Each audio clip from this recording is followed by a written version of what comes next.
for the day, and possibly being the demon out of them. Maybe, maybe not. Who knows how that turned out to be. With the opposite group, departing at last for their own ventures, and a day's worth of travel being very leisurely and well forthright with the wind. A fog came over the ocean, to which Cardam at first was of no worry of it. A fog on the ocean's not the worst thing in the world. That is until Veril and Dalmar began to hear noises coming from it. A noise that ended up being a song that entranced a very large number of people on the ship to simply dance leisurely as they are being taken off the boat and sunken and ripped to shreds in the water. After a rather harsh combat that was shown off control over area of effect for Jack and Fulmer, while Brozar did die, you were able to bring him back with a very quick water elemental from Veril and revivify from Jack.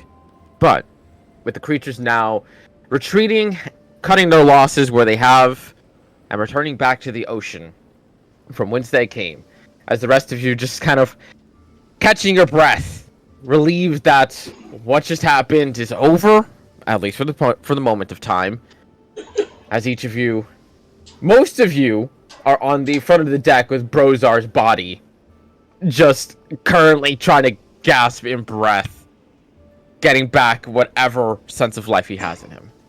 Why is Jack in the water again? I don't know why Jack is in the water. Because like I said before, he doesn't know that Cal's okay. Like, all he knows is that Cal went overboard also, and Brozar went overboard. Stop going in the water! So, he's gonna go looking for Cal. Because he has no fucking clue.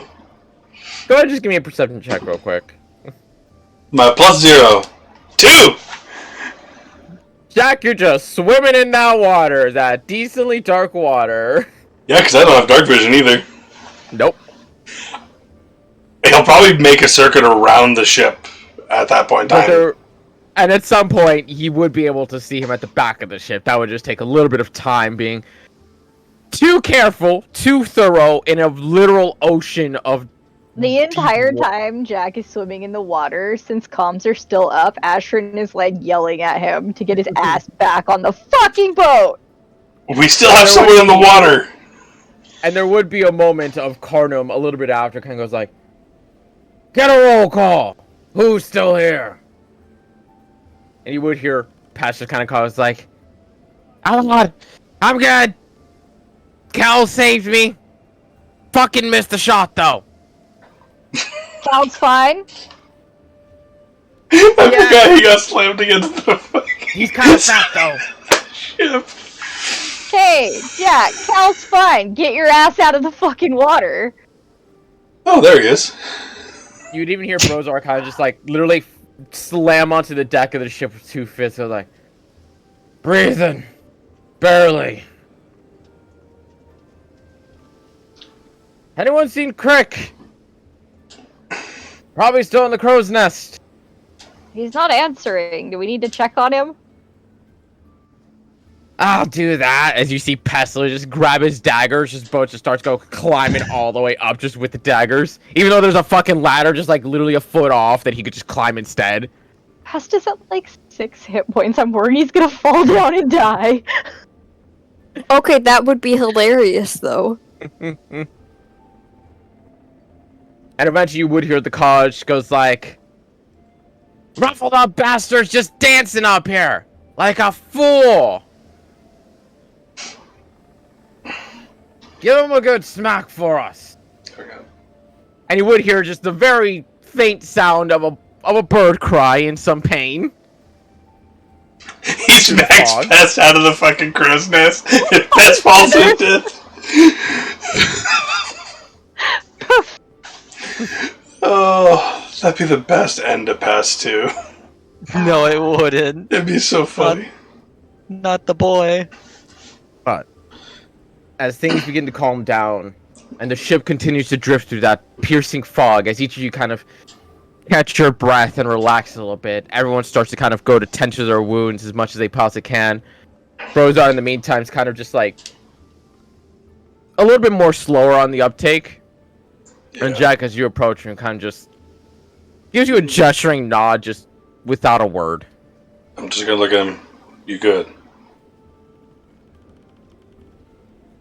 For now.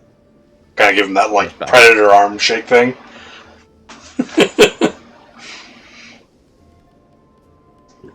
And I'll also toss some more healing into him because Jesus Christ.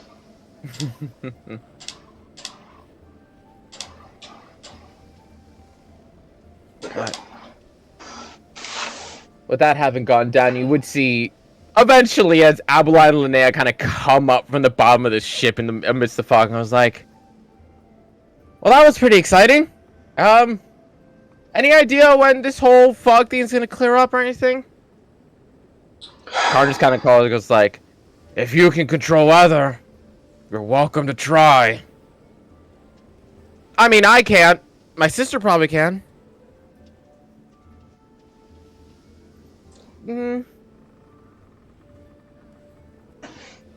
Does she have that spell prepped right now? Probably not. Jack's gonna hit Abeline with a bond. Just because he's curious at this point in time. You gonna Abeline with it? Yeah. Wait, what? Okay. To see how much health she has. You're out of... It's combat based only. So, essentially... I thought it was short rest based. No, we just had it as combat based. And even then, I still would have one... If we did short rest, it still would have one left over. Well, no, because you said you're always bonded to Ashrin. Oops. Yes. Which means that would go off on Ashrin first. And then you did Volmer. I'm just double checking, because again, this is fucking homebrew shit.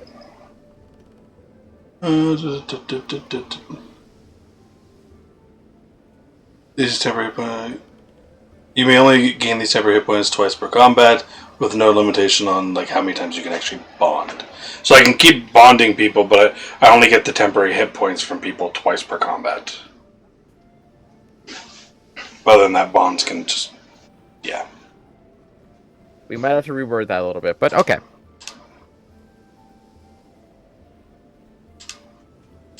Obviously, homebrew situation. Then you would get...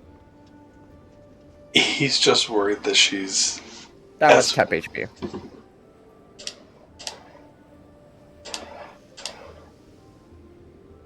Okay. He's less worried. I mean, you saw her take 2 hits from a fire elemental. She was relatively okay. Yeah, he still just has to check because, like, this has been a little bit of a harrowing situation, and with that 8 hit points blaring in its face.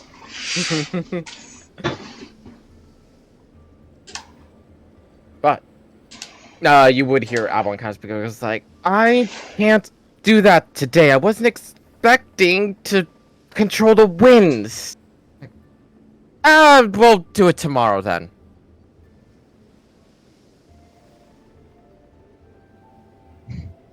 But unless there's anything that any of y'all would like to do. So, I want to do 2 things with the bodies, if y'all are cool with it. First of all, when no one's around, I want to try to shoot a Volmir's flying blade just like off the front of the ship, just blindly, using the body as a focus to see if it does anything. It's casting off Volmer's flying blade using the entire body as a focus? Why not? It's more of a test, so like, it's right there. Unfortunately, you would find no real effect having come from it. Okay. So at the same time, a body usually isn't a focus. Yeah, but I don't fucking know how to exactly word this. Like, you get what I'm trying to do. No, I get what you're trying to do. It's just the whole body. I don't fucking know, man. It'd be more like harvesting magical components or spell components from the creature, using those as maybe a focus would be better. Yeah. Fair. Well, I have an alchemist on my finger right now. Does he know? An alchemist who has no body, I remind you. Yes, but I'm more wondering if you could help figure out what would be helpful from these things. Scales, blood, possibly the claws, the tail, the fin, possibly teeth, maybe. Sometimes the tongue works too. An eyeball also, more than anything. Almost anything. It just testing. It takes testing. That is fair. Okay, good to know. Especially when these are new. I won't lie. I wouldn't mind playing with all of it. Jack, you have corrupted me. The temptation to make a damn joke. You're welcome. I hate you. I hate you. Between that and the spell you cast, You can shut up. I want to do something with the bodies if everyone's okay with it, but first I'm gonna do this while there's no one around. Yep, I had that in my head. Too. Yeah. Well, I'm more because I don't want to accidentally shoot someone, because that was a concern last time where I almost shot fucking what's his name? I'm miserable with name. What's his fucking name? Kel. It's not on the thing. Kel, thank you. I almost shot Kel last You time. literally shot off the back of the ship where Dana's Well, I was more thinking like, oh, shot off the back of the ship. I'm shooting straight off the back of the Straight ship. out. Yeah, Yeah. not shooting down into the water. Words matter, bitch.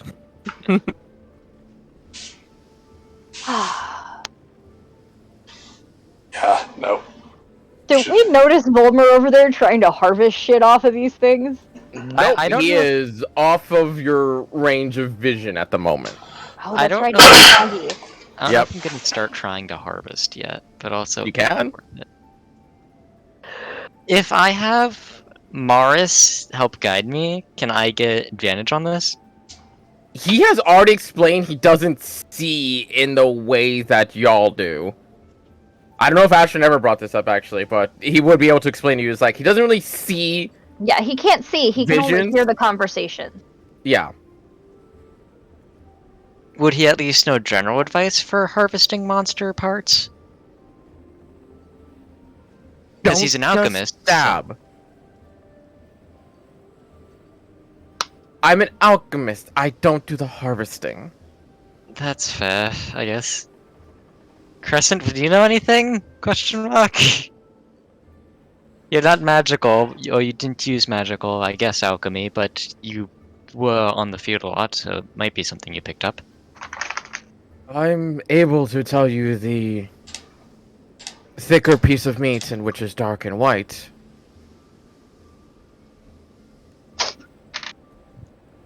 Okay, so neither of them can. I have 3 voices in my head, and none of them know how to dissect a body.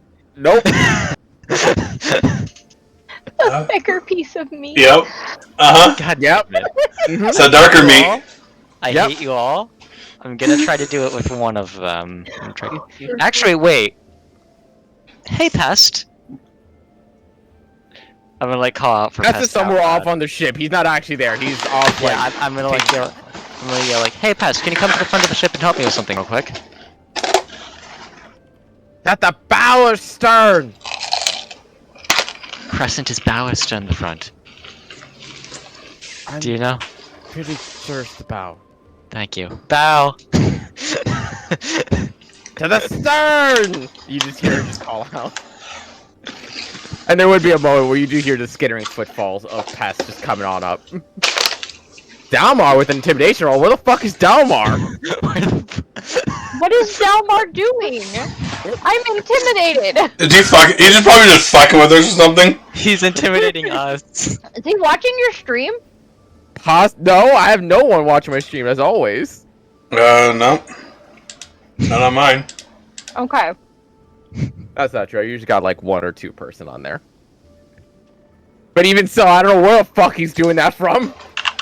Nona! Yes. Oh, hey. He's here! There he is. You rolled high on your intimidation roll against the party. I'm rather intimidated, but that's Same. fine. I am absolutely horrified. You should have rolled stealth and then came in. That would have been great. I don't know, rolling your intimidation while he's not in the call is pretty good. I hear it helps to unmute your mic before you talk. Yeah, just a little bit. It does. It also helps would to be make sure your useful. source isn't your webcam. Oh, yeah. So my computer is still not working, so I'm on my laptop. However, I am back at home. Nope, not sharing screen. Turn on camera. There we go. Your computer's not working again? Yeah, Now let's see everything on your screen. Come on now. it worked for a while, but then it turns out I just fried my GPU. It just has too much heat damage, Fuck. and it's like a 3080 too. So it's just How did you do that? How? so. I bought my computer from Origin PC. Uh-huh. And it turns out the way it was wired, there was a physical wire interrupting the fan blade of my GPU cooler. So it never ran or spun once ever in its entire life. And I ran it for like a year and a half, gaming and doing everything else, not realizing there was heat damage. And it kept just randomly restarting, and that happened a couple of times in our games here. Where it's just like Delmar's gone. That was my computer. Without warning, just be like black screen and reboot because my GPU was getting to its heightened. Yeah, it was threshold. yeah. And so this is my second computer I've cooked to death. And So he also had it in running a year and a constantly. half, I've cooked a $4,000 computer, so that's good. I will say contact Origin PC, mention that fault, and see if they'll do anything about it. Because they might just replace it for you. If not, you could also threaten lawsuit because that's fucked. Like that's just straight up. It's gonna be a whole situation, but Yeah. that's It's something that you should look And into. I bare didn't minimum. modify the computer. All I actually did to the computer was take off the side panels. That's as much as a modification as I've ever made to this computer. God. Yeah. So, yeah. So until that situation's dealt with, I'm on my laptop because I don't want to continue to ruin hardware. Hey, laptop buddies. Yeah. So, Bulmer calling over Pest to do what exactly? Eat the bodies. Well, I figure if anyone knows how to cut bodies accurately, it's the man who collects. I believe he has an eyeball collection. Ear collection. Ear collection. Like something tells me that Pest knows how to dismantle a body. It's not hard to cut off an ear.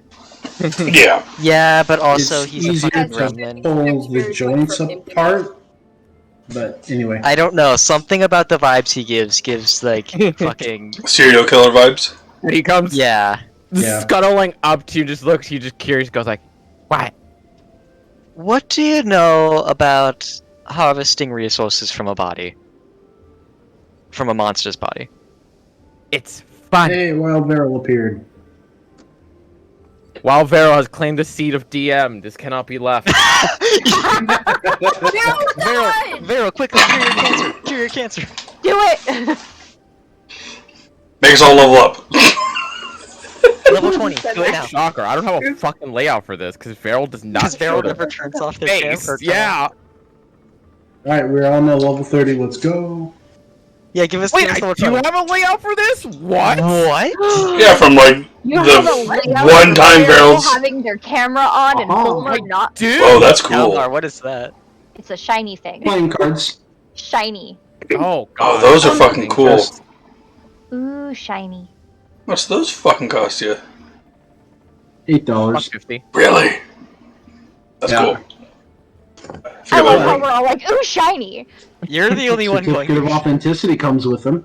Ooh, Yeah. fancy. Jesus. I'm gonna try a shiny too. Do I have ooh, shiny things? But Pest does look at you, just states that it is fun to collect resources from creatures. Just gonna.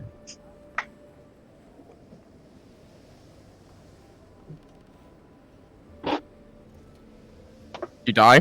I'm gonna try to get a read on him, even though I rolled low. Is it like, is he saying he basically just tears them the fuck apart, or does he actually You're know the not method? too sure. That is a manic expression of overwhelming joy. Either he knows what he's talking about, or he is just batshit crazy, or both. Do you know how to take them apart accurately, or do you just tear them apart? Yes. That doesn't answer I'm my gonna go question. with both. The answer to the question is both. Nice. Those are adorable! So, Oh, little frogs. Guys! can Pest help me tear apart the bodies and harvest? He could try. I mean, I figure we're gonna do this eventually, right? I'm also surprised you haven't talked to the rogue guard that Oh, yeah, worked for true. the mafia Yeah. for years. Yeah, like you have partly- this dude who is like a trained killer, right? And then you are asking a crackhead to do very fine hand-eye coordination. It's because Wilmir's worked with Dalmar for a long while, and I remember a while ago we hunted, and I specifically remember Dalmar. I think he fucked up a bit when we were skinning a deer or something. There was, yeah. There Yeah. was a moment. And this What you're is asking a bit more Pest about complicated people. than I think it was deer. the Basilisk, actually. There was also the one time that Ashrin got her dragon tooth from the dragon. Pest, while he looked like he just flurried the shit out of the gums, he actually got it out in pristine condition as well. Not 20 Like something. Volmir, or not Volmir. Pest gives the energy of someone who actually does this for a living. Like this that feels like his doesn't use mean- on the ship. I feel like he tears it apart, but just avoids fucking up the important Well- stuff. I don't think he'd be good at what you're trying That's to kind do. of what you need. That's all it is, really. Tearing it apart, but avoiding the important stuff. You got like 5 tries because there should be like I think 2 more bodies on there. Yeah. Well, So- I'll try the first one with Pest. Okay, Is so Pest- is you, Pest if you want to willing make to the help roll, me? go ahead and make it at advantage. What role is this? Medicine. Oh shit! It's medicine. Okay.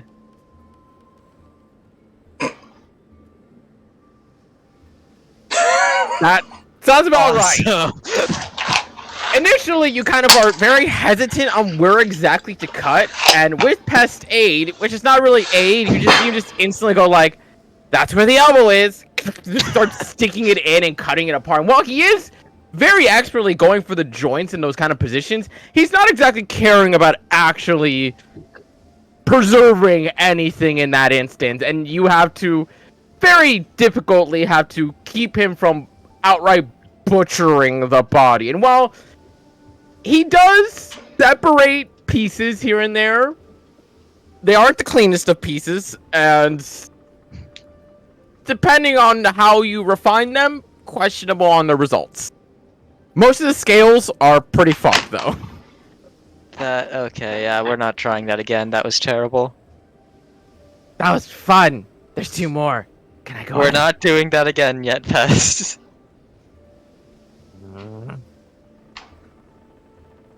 Mental comms. Hey, Dama, can you come over here? Yeah, what's up? I tried dismantling bodies with Pest's help. It did not go well. All right.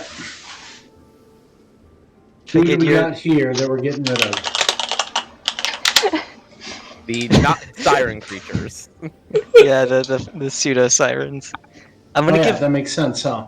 And that thought process goes through his mind, and that was like, okay, who are we burying? Oh, right, it's the creatures we just fought. Okay. Is it, all right, Dama, so, I am at the front right of the ship. Pest, you can go. I'll go. Pest, you can go back to doing what you were doing. I'm taking an arm, and he just runs off with it. You can keep it. God. He's just gnawing on it. I'm shocked he didn't keep an ear. Wait, Volmer, what are you doing with the bodies? Trying to dismantle them for alchemical ingredients. Do you have a way to preserve those? Because they're gonna start smelling real bad real fast. Oh, she has a real good point. Well, either way, it's either we keep the full body or we keep them, because that's a lot of gold we'd just be throwing back in the ocean.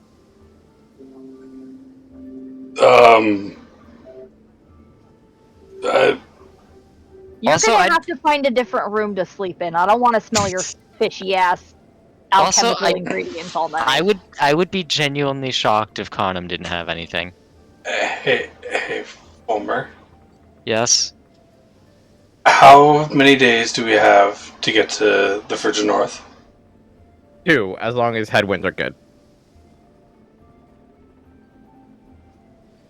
How long is it going to take Carnum to get back? 7. What do you mean by that? They're going to be on the ship for a long time. They're going to smell bad. Wait, you wouldn't want a headwind, would you? You want it to come from the back. Because a headwind would be wind blowing in your face, blowing the sails in the opposite direction. Really? Actually, I thought headwind was just... Oh. No, headwind is very specific. I only know this because I've started looking into aviation training.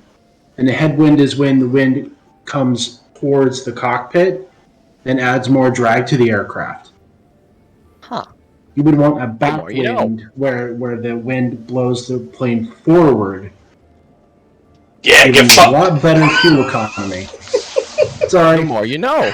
geek mode is The over. more you know! No, that was good. I like that. That's interesting. I like it. Yeah. I guess it does make sense. Headwind. I guess it does Yeah. make Yeah. sense, yeah. But, So what I'm But getting anyway, at, Fulmer. so Dalmar goes up and pulls out of his bag a crowbar, a dagger off of his belt, a standard dagger, and because so this is a bit of a dealing with mechanics moment. My medicine isn't a high rank, so we're just going to say that he learned a few tricks, but isn't a professional like his colleagues were. mm-hmm. Like, okay, what you want to do, like for arms, for example, lift up the arms, and you want to cut here and here on the armpits, and Wait, sever, and You know, like it's starts.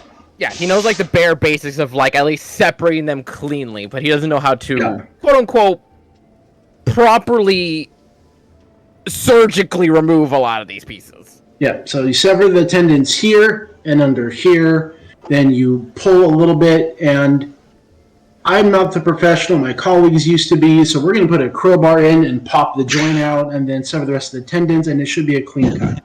Well, Dalmar, why can you just recite what it would be off the top of your head? I mean, knowing anatomy, basic Yeah. anatomy goes a long way. Not the hardest thing in the world, yeah. Yeah, Yeah. So in studying basic self-defense, one of the most lethal places you could ever get stabbed is the armpit, because there's a major Yeah. artery that goes Oh, through yeah. here, and if you get stabbed or slash someone in the armpit, even if it was a total accident and you dial 911, they will be dead before paramedics show More up. than likely. There's no way to put a tourniquet on that bullshit. Yeah. Yeah. But So anyway. I'm imagining Volmer, Oh, you were wait. giving Dalmar the role in this instance. I was, but now I'm thinking because Ash and Jack were like, "Don't do it." The reason we say To be this is fair, I have because a +1 medicine over Volmer. Okay, but Mm-hmm. Jack, hear me out. They're pirates. I don't quite think they give a shit about smells. Check and see if like Carnum has like a barrel of salt or something to Oh, preserve yeah, this no. shit in. yeah. Fucking bug! Like, if they want to keep it, I would say let them, but like, realistically, they're probably going to throw it overboard like they did the dragon. If Did they they didn't, keep the dragon? no. You guys harvested a couple pieces, but at that point, when you guys did an intelligence check on how long a dragon's body will last, they actually decay extremely fast. So if you don't have a way to preserve their pieces soon, then it's a lost cause. Can we Why they're do so a check to expensive. see Got it. how long these would last? Naturally speaking, when it comes to sirens or marrow or merfolk, their bodies last a decent while. Basically like fish, in the same essence. As long as you don't dry them out, they last a decent while. But not only is this a different creature, but also you're currently covered in fog, and you're about to spend 2 more days riding along towards the frigid north. So, Yeah. And we have no way for us to take these bodies, so it would be up to Carnum to keep them. At that point in time, we're not going to get any money off them, so if like Carnum wants to keep them, Yeah, go for it, but Counter. Actually, I don't have a bag of holding, so I can't make a call on that. But I was gonna say we could kind of just shove them in the bag of holding. they also decay in the bag of holding, though. They do. I'm not There. putting fishy ass fish people parts in my bag of holding. Like- That is not happening. I have no problem doing it because like the things in there don't like touch and stuff Yeah, like they that. don't come into contact with each other. Type Yeah, I don't need my bag of holding to smell like a fish. but yeah, like the outer edge of the fucking bag of holding that we're like trying to squish these creatures And into. there's gonna come the moment that goes, all right, time to sell the eyeball, the liver, the pancreas. Start pull a fucking grog. Here's a troll dick. Troll dick. Oh So, fucking Wilmer, hell! are you going to follow through with butchering the creatures? You know, they have a point. Let's ask Carnum first. No, you can go and ask Carnum. He would at least bring up that there is a method of which they could do it, but he'd only do it with one body because it has to do with putting it in a barrel of fish. What cooler place would that be? I mean, to be fair, we're going to the frigid north, so once it gets there, it's kind of good. And you're gonna Yeah, take it if- back after we get to the frigid north. Could we teleport it with? I need to double check how teleport works. I mean- As long as it does not go over your carrying weight, yes. But that also means you're hauling a dead fish with you the entire fucking time. Oh, fair. Yeah. Okay. Yeah, I'm not Which carrying that for you. Would attract Unless I- predators and other creatures like that too. Okay, fair. Also, just icky. Yeah, like you would be the one carrying it. And that would 100% go over my carry weight, because I'm a... More than likely, because I'm You're pretty a sure yours is like noodle. 20 something, or 120, I think. Yeah, it's not that big. No, Oh, literally You 120, can and shut you're up. literally at it right now. you said it, not me. Oh fucking hell! But he would make that offer that if you want them to store it, he could store one to not contaminate their food. You'd have to take it back with you once you get to the frigid north. Okay, yeah, let's just dump them. Okay. More play.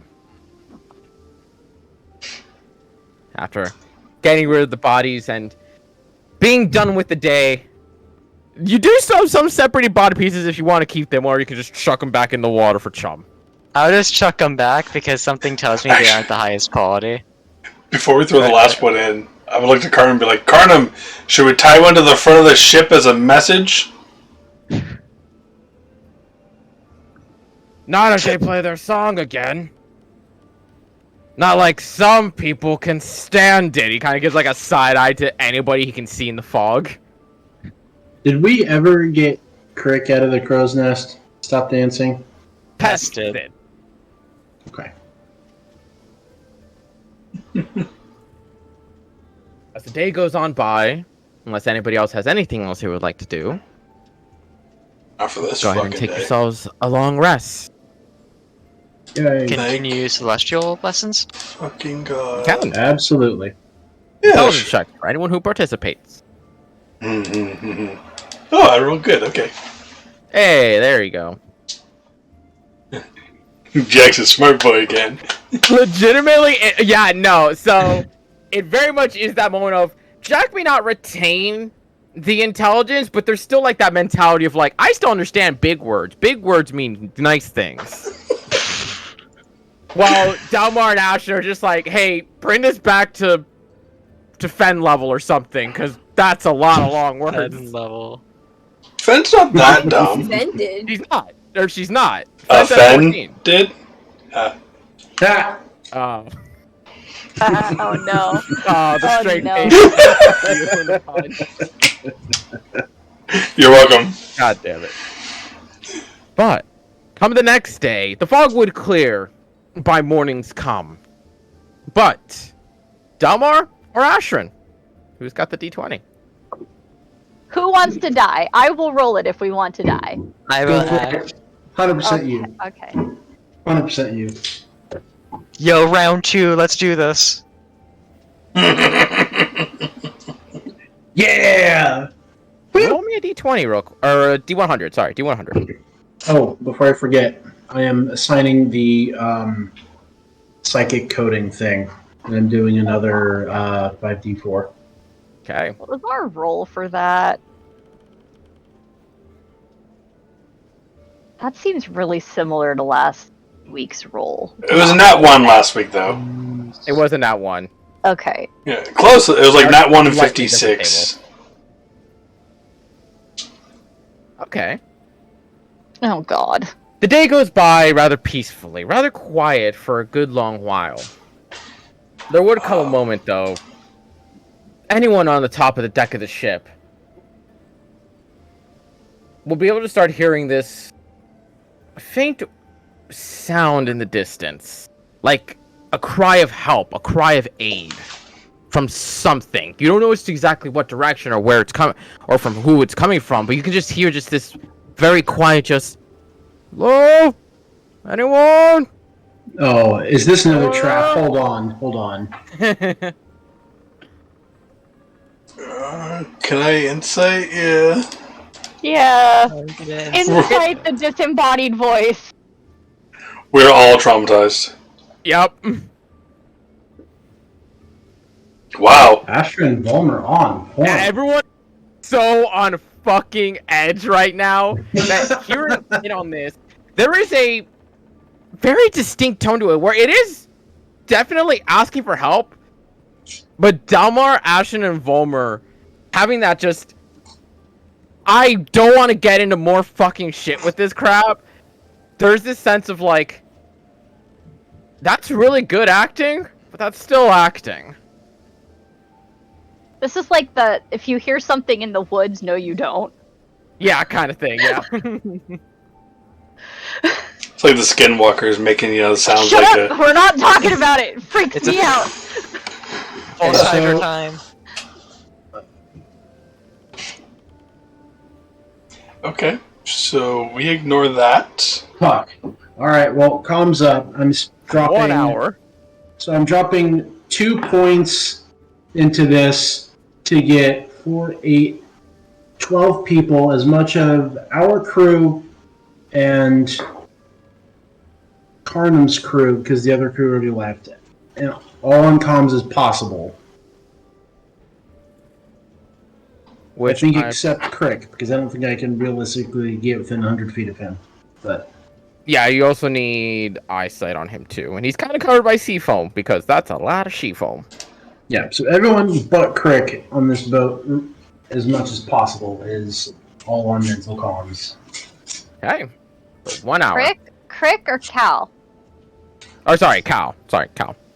Well, You realistically, can get either Crick. one of the two of them I can't get. You'd be able to get Crick if you just look up to the crow's nest. It's clear sight. Okay. We have 14 people total on the top of the ship. If you include Misha, Abeline, and Linnea. Which I believe you can get up to 10 right now. I think it's 4 per charge. Let me double check. Proficiency bonus. So it's 5 per. You get 1 for free. So 1 dice is Yeah. 10. 2 dice is 15. So you'd be able to do that with 2 dice. Okay, cool. So everybody but Cal. Yeah. Yes. Just out of curiosity, is Frankie included in that number? No. KTK, you deleted Misha. Oh no, she's dead. Oh No, Misha's dead. She was, in fact, among all the wolves. She was. no! Was. Turns out she was just a Varel summon all along. That'd be a hell of a plot twist. That would Not a be good Right? one. Just because it's a Misha, plot twist doesn't mean it's good. Misha is Okay. Varel's Kalishtar spirit. Oh. We all took a long rest. Did Brozar get a long rest? Because He did. Because he looks like he did not, and He Pest did. looks It's like he just- did not. Just they are not linked to their character sheets. Okay, Oh man. I'm just checking. Okay.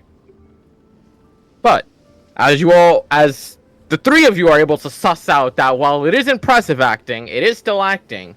There is still no necessarily a source to this voice. as you listen in piercingly at it, you can tell it's coming from a bit of a direction northwest of y'all, but you don't see a ship. You don't see anything out there. Okay, so we just stay on fucking edge and continue sailing our direction and ignore the fuck out of that, right? Yeah. Yeah? That sounds like a plan, right? Right, Carnum and his crew? You see Carnum just kind of looking at it, just goes like, wouldn't be the first time we ignored a cry for help. And if you say it's acting, it's your choice. You don't want to get into a fight. Part of me wants to make sure it's acting, but It's probably a pirate ambush. probably. Well, Those are the Yeah. most Or a fun. monster? Not as fun. Especially if it's a monster that can sound perfectly like a human. Yeah. It's even less fun. Yeah. That would Pirate ambush, I could go for that, because we could take That them and could be take a their lot of shit. fun. yeah, we can Right? kick some pirate ass. But if it's a Yeah. monster, I don't want to fuck with it. Well, in case it's pirates, let's investigate, shall we? Fulmer, why do you not have your familiar resummoned yet? Yeah, I was about to say that because I wasn't thinking You could about it. you could do that if you so want to. Now there's time. Yeah. Like, can I summon Howard again? You can. The poor dude who's been through so goddamn much. Yes. You're a horrible pet owner.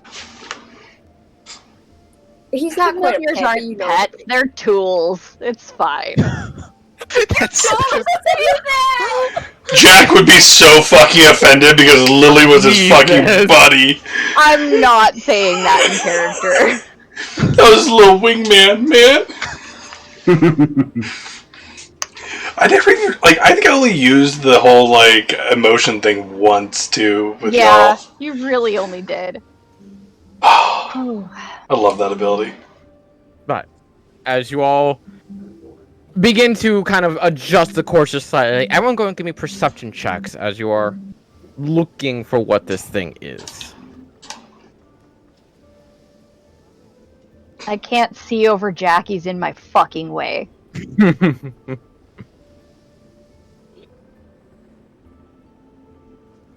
With a 22, 20, and 27.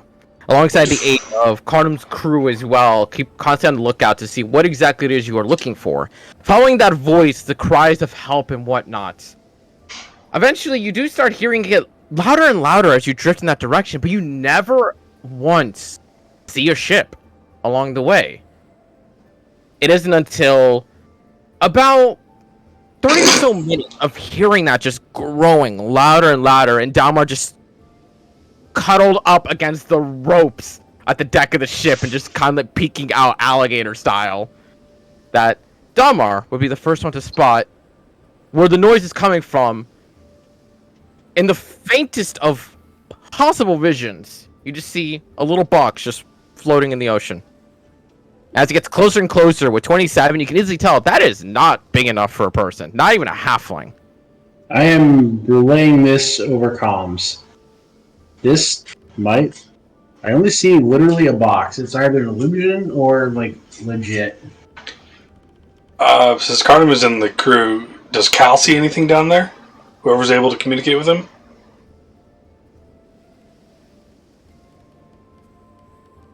You see Carnum kind of tilts his head for a slight moment before he kind of tilts back and goes like, he doesn't see anything. Looks like it's just a box. Wanna open it? Kinda? I'm Sure. like Hold vastly up. curious, but terrified. I hate to say this. You should send Howard over to grab it. If Howard fucking How dies, I big am of a blaming box you, is it? Jack. If it's small The enough that a closer and person... closer it drifts, and Dalmar's perception, alongside with Noah's perception, on top of Varel's perception, you're starting to look at, maybe it's like the same width as Finoa, but Oh. about maybe a 1.5 feet thick. Could an owl grab it? Maybe with some difficulty, but yes.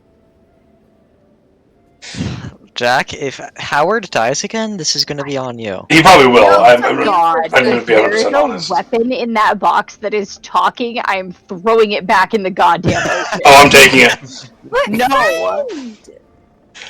Yeah, like, the fact that we're talking about a talking box that we know is acting, No, it's going back in the fucking and ocean. Cal does he, like, I would feel more comfortable if we saw some creature fucking, like, what's the little fish or whatever? An anglerfish. Anglerfish with a fucking box, like, I would feel more comfortable with that. This is a fucking mimic. This is a fucking mimic. In the middle of the ocean. This is a sentient fucking mimic in the middle of the fucking ocean. If this is a mimic and Howard dies, Jack, I am blaming you for this. That's fine, you could resummon him again. I'm sending Howard out. Alrighty. Go ahead and make you a quick strength check with Howard. Not the worst DC. I know owls don't have exactly strength up the ass. But -4. Yep, still very, very good. goddamn. As you watch Howard kind of just fly off, and it does take a little bit just for Howard to get a bit of a purchase with its claws to dig into the wood itself of the box before you do eventually see him fly back in your direction. As you start hearing that voice get louder and louder, just the, "Help! Anybody out there? Help!" Just constantly crying out before eventually you do see Howard just literally just plops it onto the deck of the ship, where you do see just a little bit of owl breath as it rapidly just inhales and exhales. Sorry, little buddy. Does the Feel box bad. does the box make any sound when he hit, like, yeah, someone going Just keeps going, "Help! Anybody there? Help! Ash? Help!" Do you still have Mage Hand?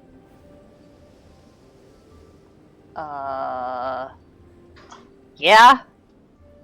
Can Thank God. everyone get back and then you open it? Sure. Can I open the box using Mage Hand? Again. Okay, Okay. everyone get the fuck back. I'm taking the dodge action, just... Oh, How far dodge back bonus can I action. be? I get 30 feet back. As each of you just make your way backwards, and Ashton just with gentleness of the mage hand just flick open the box. It doesn't seem to be locked; just has like a small little latch keeping it closed whatsoever. And as soon as you open up the latch, that voice just cuts off, and there is a box inside. Though this one Another far box? more elegant in design and well cushioned on the inside. Oh wait, idea. Psst. Detect magic. Oh, I was gonna say I pull out the orb and do identify. Maybe detect magic first, I mean, because you Does have it to matter? touch. Well, if there's a trap on it, you have to touch it with the orb to do identify. Well, And Mage Hand would have Hold set on, a trap. hold on. I'm checking for traps. Okay, I'll do detect magic first. You can tell that it's very locked, but at the very least, it is not trapped. it's not physically trapped. Detect magic. Instantly going in for the lock picking as you go detect magic. I'm going to try to stop Dalmar. Okay, fine. I- Alright. There is a faint bit of magic on the box itself, while there is What's cool? something far more dense on the inside. Oh god, what school is it? It is Evocation. abjuration. So Now, protection. last abjuration lock I did, I got royally fucked. But I got 5 gold out of it, so it was alright. I remember. So, I'm going to identify orb the box. Going to identify or the box. The box itself is a very well fine and crafted box made by a smith in custom order while being casted with the arcane lock spell. Oh, so it's just arcane lock? Mhm. Oh.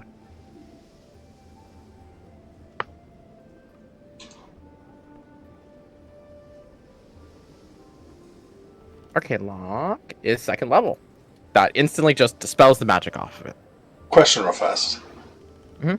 You said that there was a denser magic inside of it. What school of magic is that? Unknown. That's never a good sign. Fuck that shit. Opening it up. Damar, using your aid to lockpick, because that doesn't just open the lock. Arcane Lock makes the lock harder. Hmm. And I will say, I'll keep the roll for 21, as 21 is enough now with the Arcane Lock taken off of it. And opening it up, you just see a very violet purple translucent shard inside.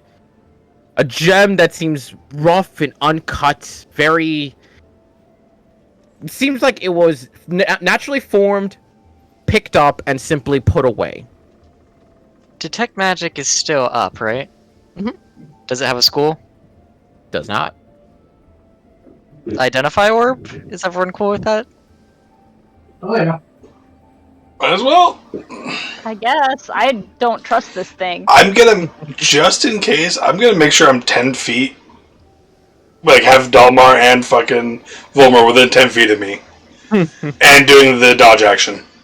Dalma, do you want to get back for this? Just out of curiosity. Sure. Just so they have my bonus to saves. And I'm also dodge bonus actioning. Sure, we'll do the dodge thing. As you cast Identify on the orb to the little piece itself, as it comes up to be a Feywild shard. Question. What the fuck's a Feywild shard? Man, I can send you a description, or you can look it up yourself, because it is, in fact, an item. Okay. Just also the sheer fact that, well, Astral Shard's an item too. Or it's Yes. completely different from what you had, but like, Yeah. we've now found an Astral Shard and a Feywild Shard. But if you really want to know, if this is placed upon an item, it kind of sticks to it like a piece of jewelry. And while you are using meta magic, you are able to, or sorry, when you use meta magic, you roll as if you do a wild surge, a wild action surge, Wild magic. Sir. wild magic surge. It goes as normal unless it casts a spell. If it casts a spell, it comes out completely normally, and it maintains the concentration for you. Yeah. It requires attunement by a sorcerer once a day, and you get to choose when you roll the wild magic. Yep. And if you're a sorcerer that does not have wild magic, it's only usable once a day. Oh, I missed that part. Yeah. Okay. Turning to Ash. Do you want this? Fuck yeah, I want it. So wait, does it negate the wild magic? Or No. So whenever she uses meta magic, at any point she uses meta magic, she has to roll. If she gets a spell on that roll, and it's a concentration spell, she does not need to concentrate. It just It'll lasts concentrate the entire for duration. Okay, I'm a little confused. It says you can roll, not that you have to roll. When you Yeah, use them, yeah. Oh, okay. So Yeah. there's an option. Okay. yeah, you So get to this choose. This lets you dual concentration. It To a certain can. extent, yeah. Yeah, so when you use a meta magic option on a spell while you're holding or wearing the shard, you can roll in the wild magic surge table in the player's handbook. If the result But I is a was gonna say, spell, fuck that. it is too wild. If the result is a spell, it is too wild to be affected by your meta magic. And if it normally requires concentration, it doesn't require concentration in this case. The spell lasts for its full duration.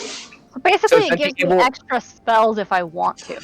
To a certain extent, yeah. Sort of. So it cannot be affected by your meta magic whatsoever, but it is literally speaking a free fucking casting of a spell if you get lucky enough. Yeah. Yeah. Yeah. Requires it to fucking, what was it? Imogen has this, I think? No, that was something different. No, I'm pretty sure it was the Feywild shard. 'Cause No, I don't think it was Feywild Shard. they got it when they were going through the forest early on, when they fought that like little pixie thing. Feywild Shard. I'm pretty sure it was something else. It was very akin to this, but I'm pretty sure it was something else. Because I remember her Alright, doing the well, wild magic shit. I'm gonna add that to my equipment.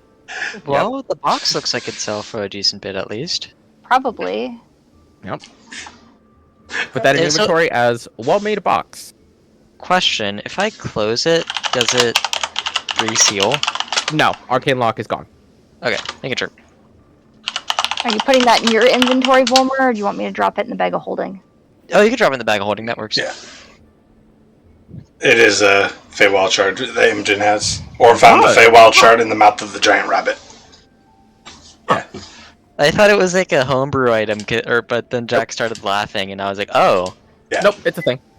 And then the way Like I Jack said, laughed. there are dimensional shards in the game. It's just Astral Shard for me sucks ass, so I made it something completely fucking like better. I still wish I had that as a player. Like, I want, as a player, to fuck with that all campaign. Like, to me, that would have been like Caleb in the fucking dodecahedron. Like, What I hear is that Jack learned nothing. Yep. yeah. The Astral Shard that I made is literally a potential Deus Ex Machina or a potential TPK at any fucking moment. I love that shit. Great. Big red button. Let's go. Let me learn everything about it. It is the push this button to escape the boss fight. Escape via death or escape via success. You don't fucking know, just push the button. Yeah. No, I love shit like that. Like, you give me a big red button as a player, unless I'm playing very specific characters, I want to press the big red button every fucking time, because it's fun. I mean, deck of many things, I'm always pulling cards, every time. But having found this neat little toy now to play with, and Ashton now has another source for her wild magic to just go fucking ham with, as she desires. You now literally have an option to use use wild magic whenever the fuck you want. Not gonna lie, was trying to do that anyway. Yep. Makes it even better. It's relying on the item though, but that's one way or another, still good. It's a good-ass item. It's a very nice item. So wait, what was making the yelling noise? The box. Was that the arcane lock? Nope.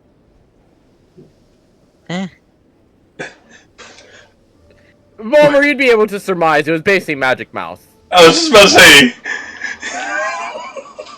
Literally, you it was nothing more. You said when I detect magic there was like one spell on the box, and then there was magic within it. So my brain just went, oh, what fucking else is there? So essentially, there was a Magic Mouse spell on the box inside to constantly cry out for help, essentially to be found. So it was blurred. Once Okay. the initial box was open, that Magic Mouse would dispel, and then it would just be the Sorry. box with the arcane lock. Sorry, dumbass moment. No, you're good. Yeah, magic shit. Something. I Vollmer rolled would an know, item for something you don't myself know. into existence, guys. You did so good. Oh yeah.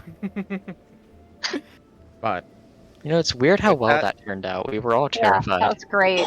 oh, 100%, y'all were fucking terrified. I loved it. What was the description for that? I'm curious. Da da da da. Oop. Description for that one is a box crying out for help comes towards the item. The item inside is a random uncommon item. Oh. I just went, oh, why not? Astral Shard. That's kind of neat.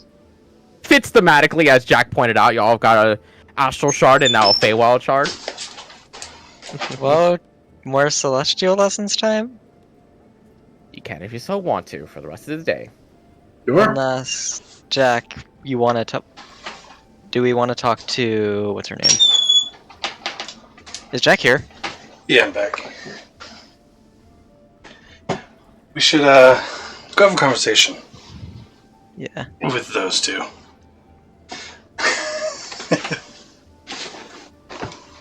You talk, I follow?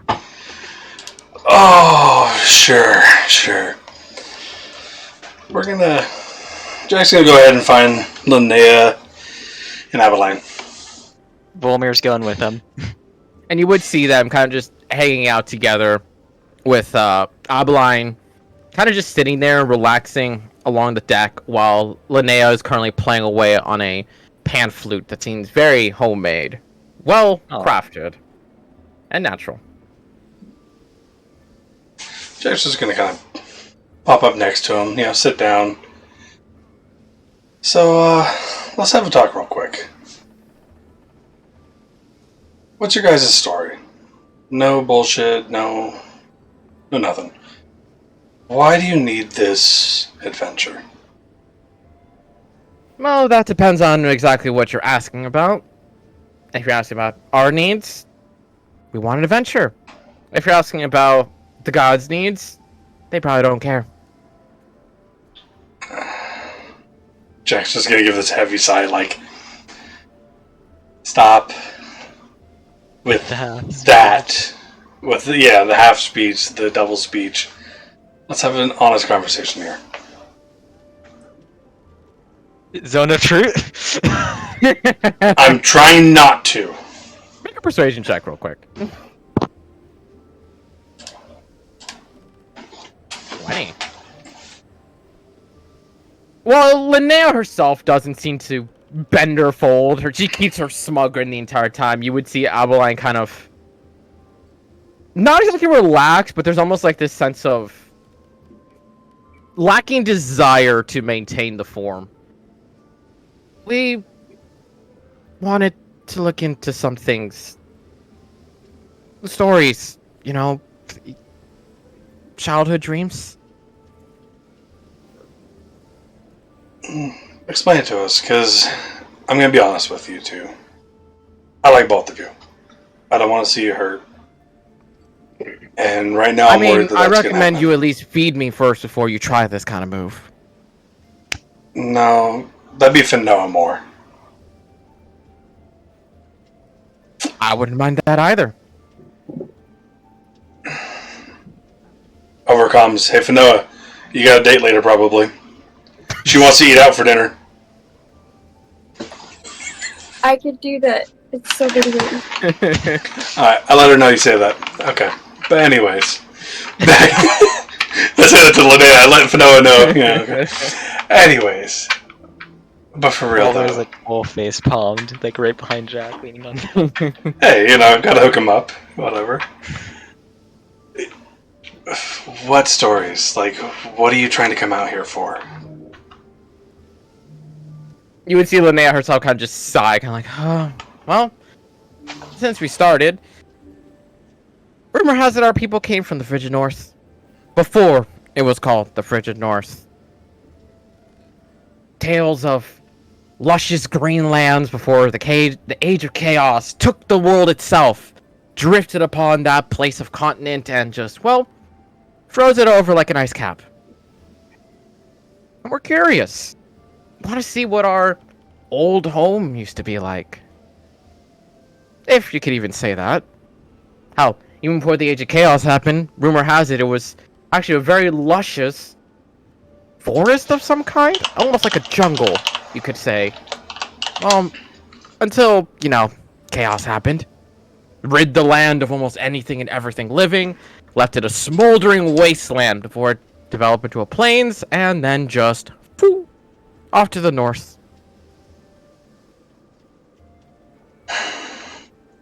I'm curious. Especially given that there's certain trees there that, like we said, we can use to get back home. If these trees actually exist, I kind of want to be the one to discover them.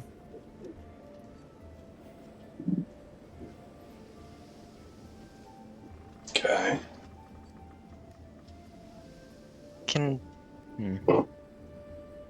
Do you know how dangerous this place actually is? Oh, extremely. Even the people back in our day, they used to have to survive tooth and nail. Made them strong. Really strong. So why are you coming, Linnea? Why wouldn't I? I'm just gonna you know why. Just because I'm petite does not mean I'm fragile. You are fragile. And it's not because More you're than petite. you, Mr. Armored and Heavy. I'm gonna look to Abeline. I've died recently. And when I say recently, I mean a day or two before we met you. That's really recent. Yes. I saw the looks of the faces of people I care about after I came back. I could only imagine what it was like when I died. Do you think you could sit there and watch your sister die? I'm not gonna die. Shut up. She's kept me alive more times than you can think. And if you think I don't trust my sister to do it again, then you're showing bad faith. That's fine. We're going somewhere that's probably more dangerous than any place you've gone before. This is some place that me and all my armor and my now sturdy body, even I'm a little worried that I might lose one of these people next to me. And then we have you. I mean, physically, Volmar here is one of the weakest people in the party. He could punch you and take you out in one hit. You know, I want to take offense to that, but you're not wrong.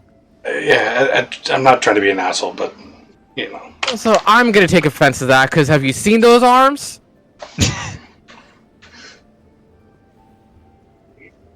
It's all about knowing where to hit. What makes you think that you were going to be so safe? Please, I need that reassurance that you seem to have.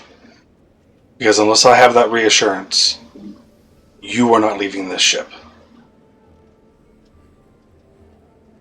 Sorry, but you're not gonna stop me. And it's simple. It's called faith. Not in the gods, not in any some sort of, superficial thing, just faith in my sister. I'm going to look to Abeline. What's the worst thing you've fought before?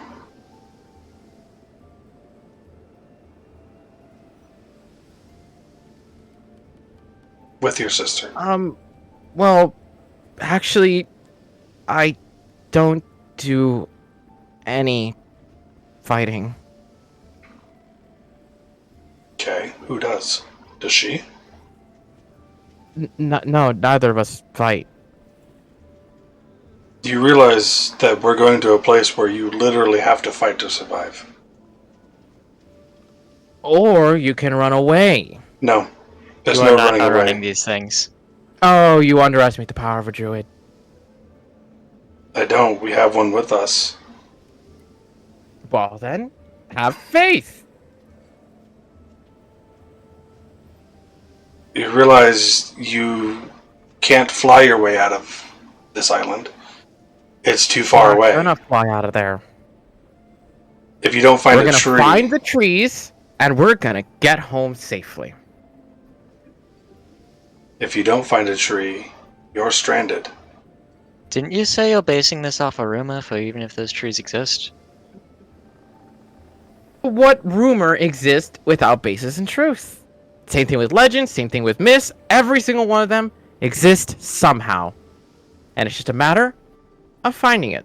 Crescent was alive before, or like during. Mm-hmm. Does he know anything about these rumors or these trees? Like, has he shown any sort of reaction?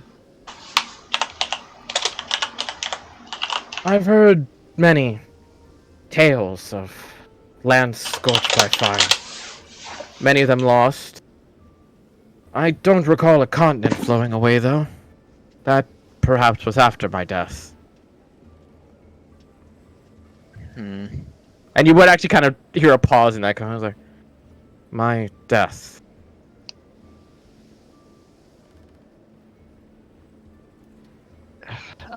I still am so worried about him, like, just emotionally, because he's going through shit.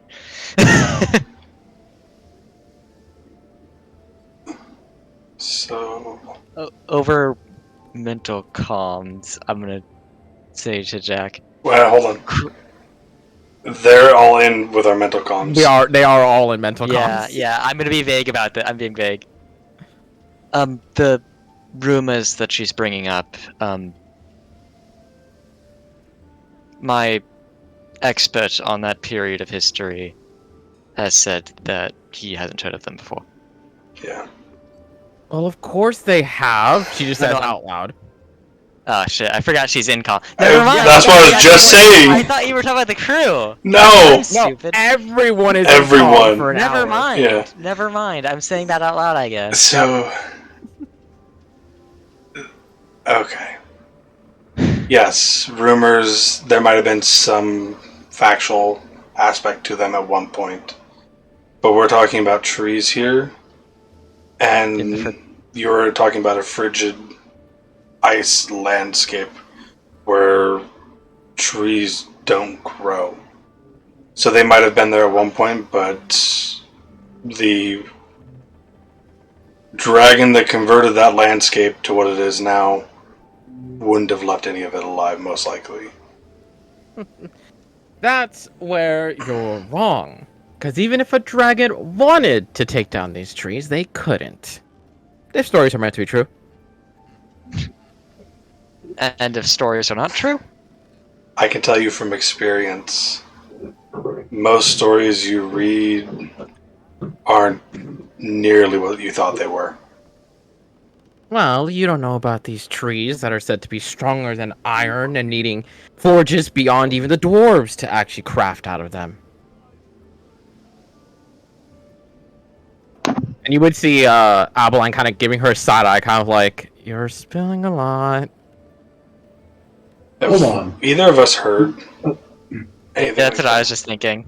Make a history check. Plus 14 to Is history. this or conversation of 13. theirs happening in mental comms or No. physically? It's happening out loud on the deck. that? He's not rolling the back roll. Dalmar's passive perception. Dang, Walmer, good job. Is Dalmar even able to ignore this conversation?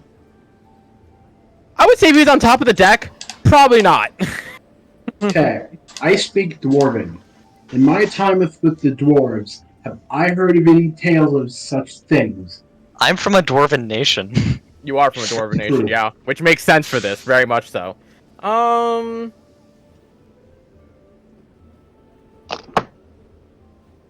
You know what? Go ahead and make a history check for me, Dalmor. Go ahead. Okay. Slightly different DC, but go ahead. 19.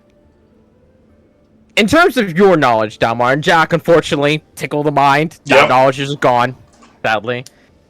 I love Dalmar, you this. have heard faint whispers of this kind of material. It never once came up to be necessarily a tree per se, but there have been the occasional rumor amongst the underground in Dudeman where some dwarves got far more riled up and excited when they talked about this certain material that's appeared either on the black market or has appeared in one of the shops. They say that it's handiwork beyond smiths in their day, smiths of their knowledge, and that if they could just get their hands on it and learn those rights, learn those arts, they would never need to work another day in their life, except for the forge. Hmm. And Which obviously is is this... dwarves, it's like, that's their life. Yeah. Volmer, though, having come from a dwarven city, in those massive history books, it always talks about materials and all these sorts of things that they could possibly get their hands on to work with. Adamantine, you got steel, you've got dwarven black forge, you've got even elven metals of all sorts and kinds. They've researched every possible thing that they could do. They can craft, they can try and make anew again. But there was always this one material that always eluded them, even though they had details on it. Known as Halderwood. Halderwood. Said to be stronger than even the mightiest of steels. Carving it took a mastery unlike any other. For it was tougher than anything, yet also somehow smooth to the touch. Blades would bounce off of it, and yet when you try to sharpen it, you could just as easily crack right through it. No one really understood as to how exactly this formed, but that if you could get your hands on some Halderwood, and there are sparse bits still floating about in the world, if you can find a tree of it, there is no ends that they would go to find that tree and make use of it. Mostly due to the fact that in all those writings, when you hear about getting wood, they always talk about how if you find a forest, if you find a cluster of trees, they say if you just find one tree, you could craft for an entire army.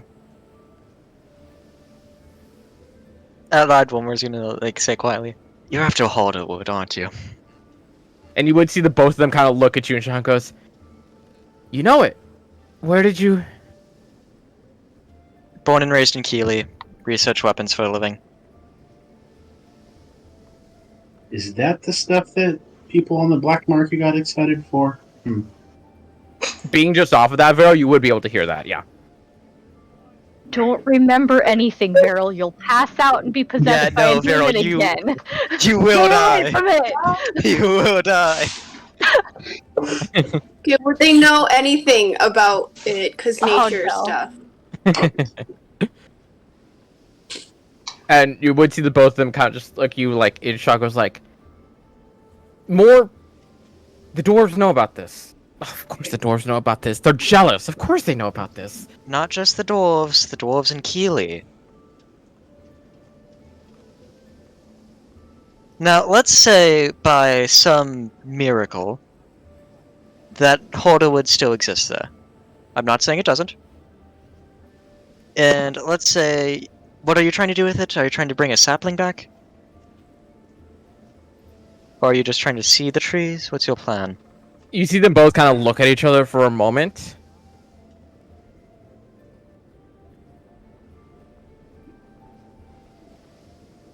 And they start speaking to each other in a language that you're not aware of. That, Delmar, you can understand. Are they speaking Quarry. Finally, Really? Dalmar makes use of Quarry.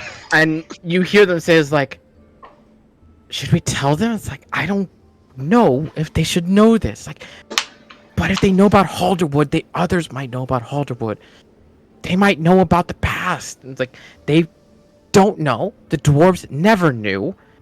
And they don't need to know about us. They don't need to know about home. And you would hear them kind of like arguing in this messed up language. I think you've heard Delmar speak twice in the entire campaign. And I think we heard someone. We heard Ashrin someone. has spoken Quarry to Dalmar. And the spirit spoke Quarry to that was possessing a Delmar. bride. Which one's more insistent about like not telling us stuff? Is it Linnea? I wonder. It actually seems like Abeline is the one more insistent. Okay. Okay. I have no idea what they said. Just know that she's the And more you insistent would one. eventually kind of see them after the little bit of a bickering conversation between each other. Goes like, no, we're not. No, if we're gonna bring it back, we're gonna bring it back in style. Which And you I'm going to open up one-on-one comms with Volmer, then to Jack. A brief synopsis of what they just talked about. And also we'll put in a brief mention that language was Quarry. Do not tell them I understood that, please. so what you're doing with him aside, do you realize how dangerous it is for fucking Keeley to be after a resource that only you know about? And that only you know the location of? Do you realize how big of a target that paints on your back? And you would kind of see the both of them kind of look at you very dead set in that moment. It's the first time you've seen Abeline like get purely serious. Are you planning on ratting us out? Oh god, no, I fucking hate that country. That's my point. Make a persuasion check.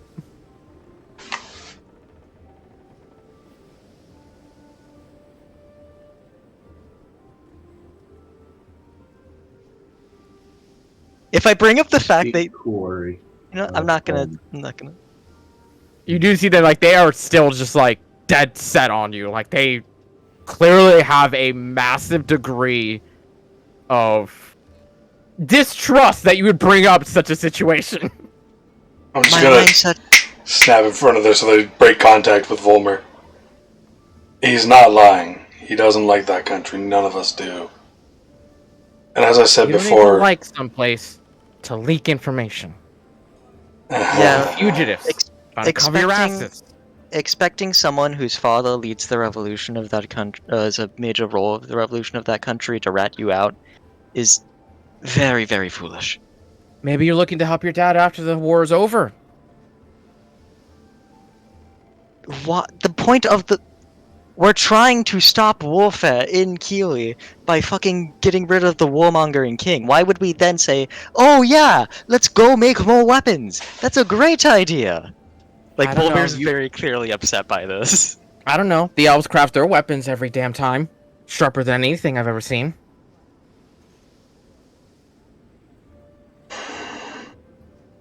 Volmir's just gonna take a deep breath and be quiet. Look, you guys don't need to care about why we want to find the Halderwood. All you need to know is we're here to confirm a rumor, and we just want to make sure that it's true. If our homeland is actually up there, if that place used to be what our ancestors used to call home, I want to see it. The concern isn't why you're there, it's what happens to you during, what happens to you after. Survive, that's what. Dalmar enters the chat. Oh no! Dalmar is just going to ask, in common, who are your people? No one that you need to know about. You can ask your own Who are druid your folk. people? We're private people.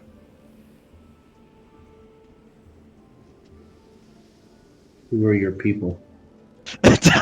He's doing the "I will annoy you until you tell me" tactic. That has Persuasion proven to work in the past. It is effective. Persuasion or Yeah. intimidation, depending on which route you're going here. So, -3 or a -3? Let's go. Kinda, yeah. He's going the "I will annoy We'll you go with the until you -3. Persuasion. You see Linnea kind of stand her ground while Abeline eventually kind of breaks that dare contest. She just doesn't have the conviction to do so. You see Linnea just keep going. It's like, we are secretive people. You guys don't need to know that. Dama, I don't think this is. Plus, if you're gonna ask us about our people, then we can ask about your demon. That's fair. Okay. Leave our pet demon out of this. We honestly don't know anything about that. We're trying to get that settled. That's actually why we're coming. And we don't know anything about the Halderwood trees, so fair is fair. I think we have kind of gone off topic a little bit. I'll look straight at Abilene again. A softer face now. Can you watch your sister die? And I like, wouldn't let it. Dalmar's unless leaving. she's got some superpower, you're not going to be able to stop it in her current state. I'm sorry. I couldn't even stop it.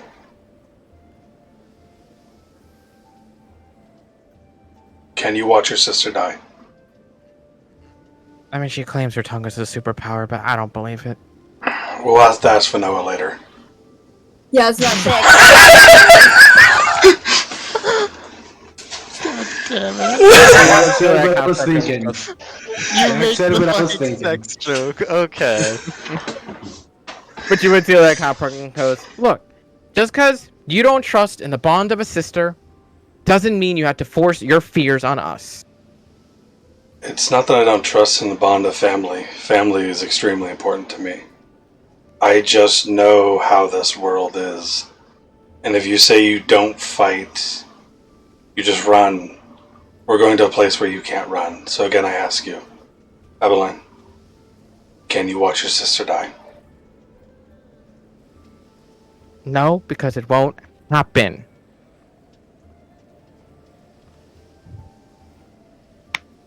We can make sure it doesn't happen.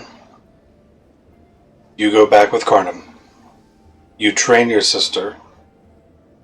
Get her stronger. And then hell, I'll take you back up here myself.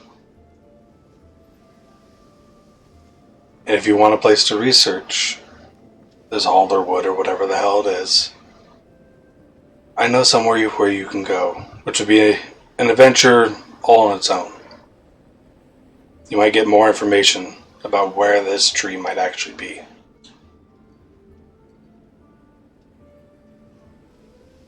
No, we're here. We're here now. We can do this. I believe in Linnea. Just like she believes in me. How about we put that to the test? Linnea fights Volmer. If she wins, we back off. Wait, Jack, that wasn't the idea for the bet. The Also, idea that's not gonna happen. Yeah, Jack, the idea was it was 2-on-1. If I can knock Linnea out, Oh, okay. then I win. Do that then. Fuck it. That way, it's shown that. I forgot that part. Yeah. My bad. Sometimes you just can't protect the person. Yeah. Okay, both of you versus Volmer here. If he knocks out But if I Linnea, knock- Make a persuasion check with disadvantage real quick. and we'll say 1 minute. After 1 minute, if you're still standing, I lose by default. Since theoretically you'd be able to run away in that time. I mean, I'd be able to run away in way less than that time. You have a lot of faith in your ability to run. Oh, I absolutely do. How do you think I survived this long? I mean, this is a good And mock you would area. see Abeline kind of just like ponder for a couple moments, goes like, I don't want to do this on a ship. I'm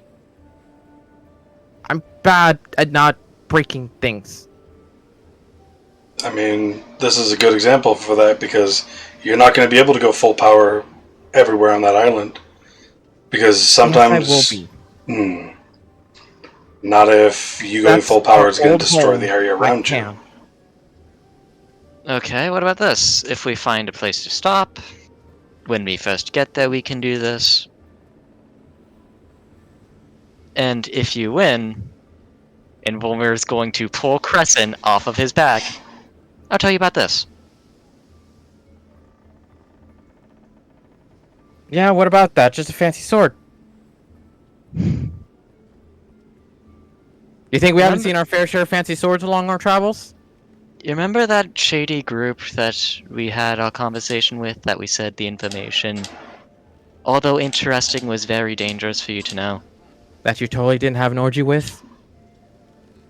This sword is a big part of that conversation. It's not just a So fancy sword. you dragged along a group of sex mates to talk about your sword and play with your sword to get intrigue on your sword. Did you at least use your sword? Fuck, I was gonna say, is she actually interested in the story, or is she just... There's an extremely large amount of snark in that. Mm-hmm. I fucking choked on an M&M. I am not okay.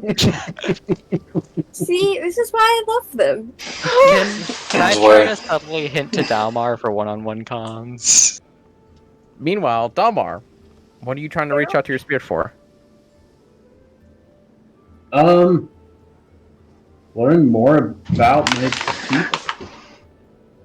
And if I can communicate this to my spirit without doing this over group comms or out loud, Yeah. I will confer to my spirit that those two were speaking in Kaori and mentioned home. And talking about their people. What does my spirit know? Where am I from? Where are my people? Are they half Kaori? Is there human half Kaori? there would be a intriguing pause, like there's ponderation coming from that. And while there is no affirmation as to who they are or what exactly or where they come from, as his own knowledge seemed to be very limited in extent as well, there is 3 images that come up. One of which being that tribal home that you've already seen once before in your dreams. Only this time with far more detail to the background. That of which being of a thick, jungle-esque forest. Then a second being that imagery of the creature in the sky raising the ground with hellfire. And another with the lands themselves slowly recovering with grass. What kind of creature? And there's a familiarity to that story. A familiarity to all those images. That feel like they hit him a bit too personal.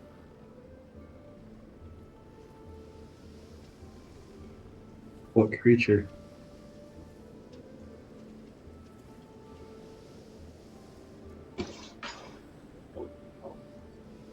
That image is not clear. He did not seem to be able to get a good sight of it. Where were these lands? Were they where we're going?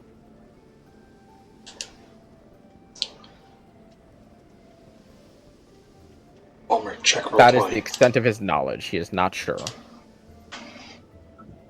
Show them to me one more time. Flashes the 3 images once more. Of the one tribe of in the them- jungle. So it was a thriving jungle that something burned to the ground.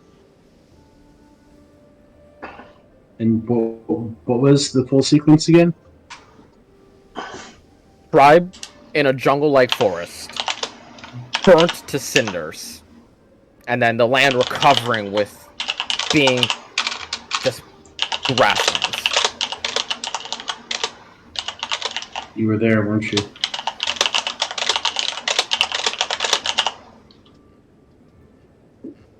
You would get a single visage of a graveyard in Dudman. Feeling that it's not exactly meant to be the graveyard, just that is the message he's trying to convey. Wait, a graveyard in Dudeman. The Is- location is it itself shown? is not what matters. He's just conveying the message that that was quite possibly the day he and his people died. That was his death. Okay.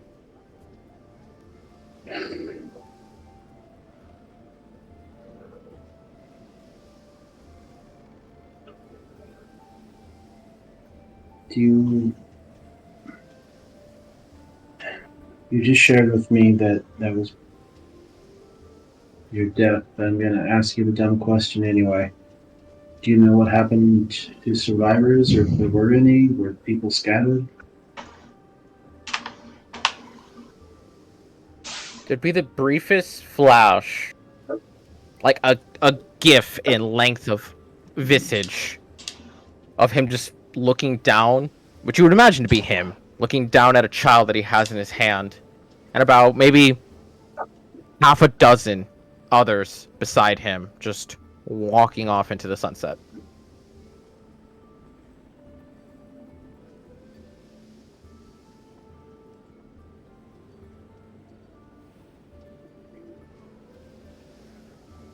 Oh, fuck. It's possible that I'm not the only one left then.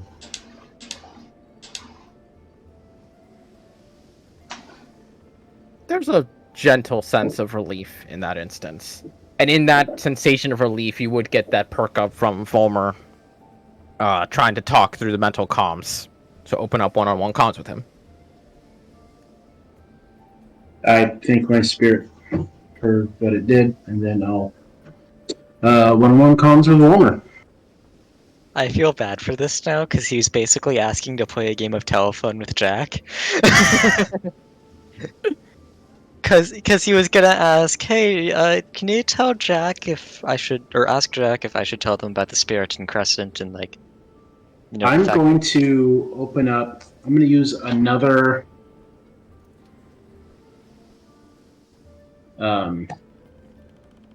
point for the day and have a separate comms with just Wilmer, Jack, and I. Oh, that just works. Okay. I was gonna ask Jack, do you think it'd be a good idea to maybe bring up there was someone in Crescent who was alive during the Real period quick, of history they're referring to? Also, I'm gonna. I Go on. don't know if it has to drop the other one. Let me see. Let's just read this real quick. Well, I mean, there was only an hour on the original roll anyway. And we're No, probably that's true. past So if you that. wanted to drop that for this, yeah. So yeah, so we're just gonna go ahead and drop that, and I'm gonna bring in Astrid, Jack, Volmer, myself.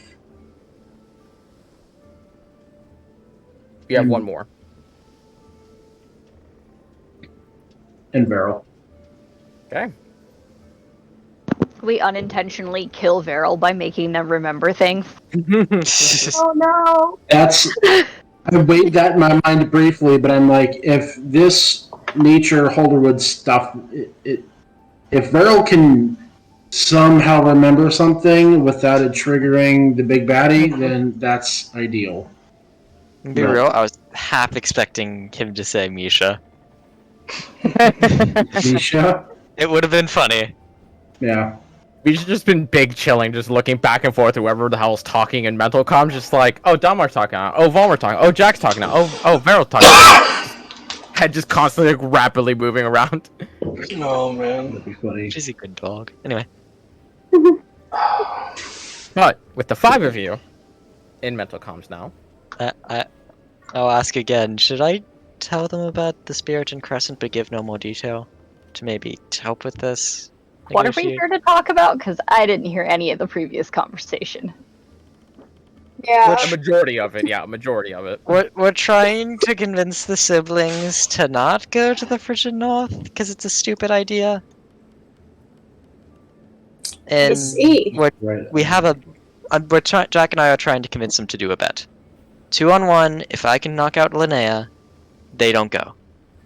To prove that Linnea can stay safe, even if someone attacks them. I lose. My bet right now is I tell them about Crescent. Which I don't think they give a shit about Crescent. That's fair. I even offered What was to send them story? a place where they could research more into the Holderwood. And yeah, I was going to send them to Luma. Halderwood? It's So- Does Can I- Ashford know what that is? Does Meryl know what that is? Beryl Gets possessed. Beryl. Immediately. Oh, Demon possession. They hear the word Holderwood and they become a demon. They don't even get possessed, they just become a demon. See, now we're talking about sleeper agents. Trigger words now. You know what? For Veryl, go and just make your survival check real quick. Survival? Ashrin? Yeah, survival. Ashrin? Go ahead and make a history check. It's gonna be a little bit of a high DC for you, though. Ooh, unfortunate. Nope. Well kept secret. Part of me It wasn't wants... part of the information that I needed in my tutoring. It was not. As for Veryl, it's interesting. The name Holderwood kind of sparks this fleeting moment inside of you, like a desperation rage. Among your fleeting memories and sensations, whatever little that there is, there came a bit of time where you started to research into what little druidic arts you could from the temple that you were taken to. And in that temple, they spoke about the odd remedy and such and whatnot, and one of those being by a passing mention that if they could just get leaves from the Holderwood tree, many things would be possible.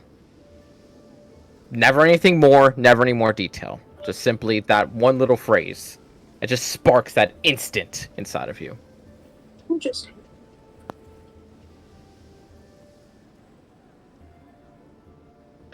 But Okay. How willing would you guys be to?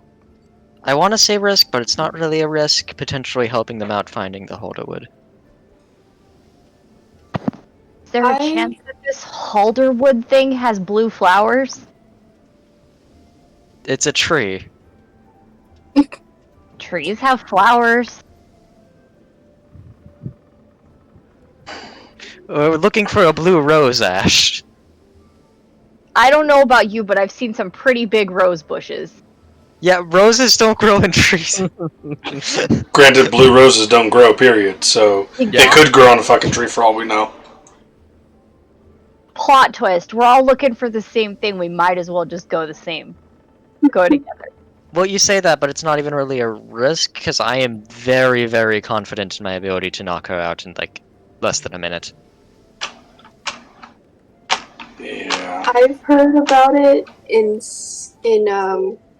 what little druid stuff I learned when I was in the temple. Maybe, yeah.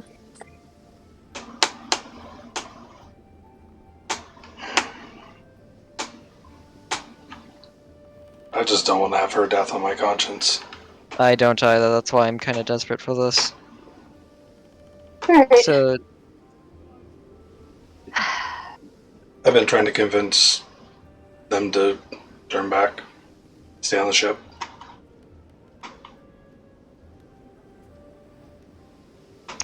I get the feeling that they are stubborn and they aren't going to listen to us.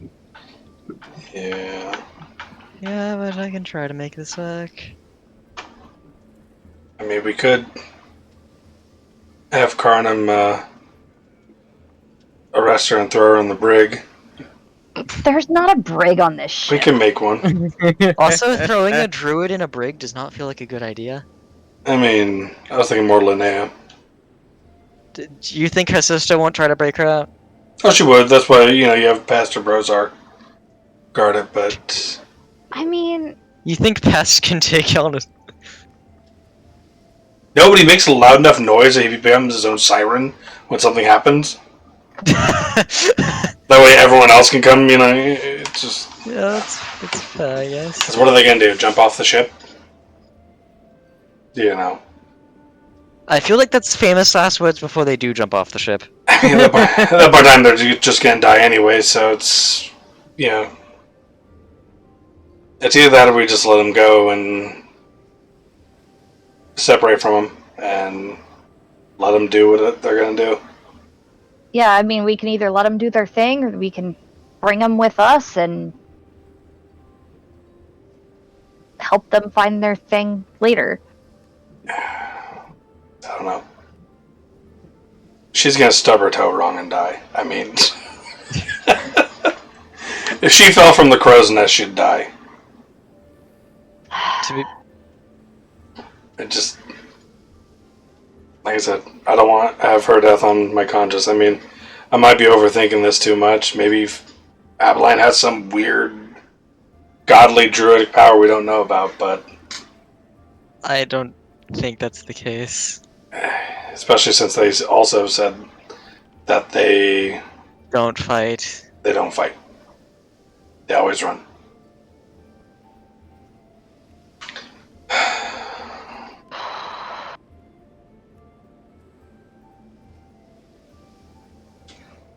I don't know. And Josh's even gonna say I don't know out loud. I mean, you don't know a lot of things, but that's nothing to be ashamed about.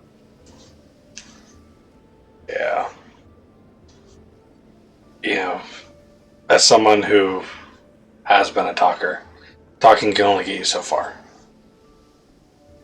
Yeah, that's why I'm not just a talker. Are you? How else do you think I survived? Been in a bar brawl. Doesn't mean I brawled. A bar brawl. So, No, whoops. genuine curiosity and concern at this point. What is your plan if you run into something? Beyond just run away. Run? Beyond just run away. Like, You can't What else do you outrun need these besides things. running? I so This is- want to just like punch her. Just right now. I just want to punch This her. is I the- want to see what happens. Like, This is plant the- me. Turn to your sister.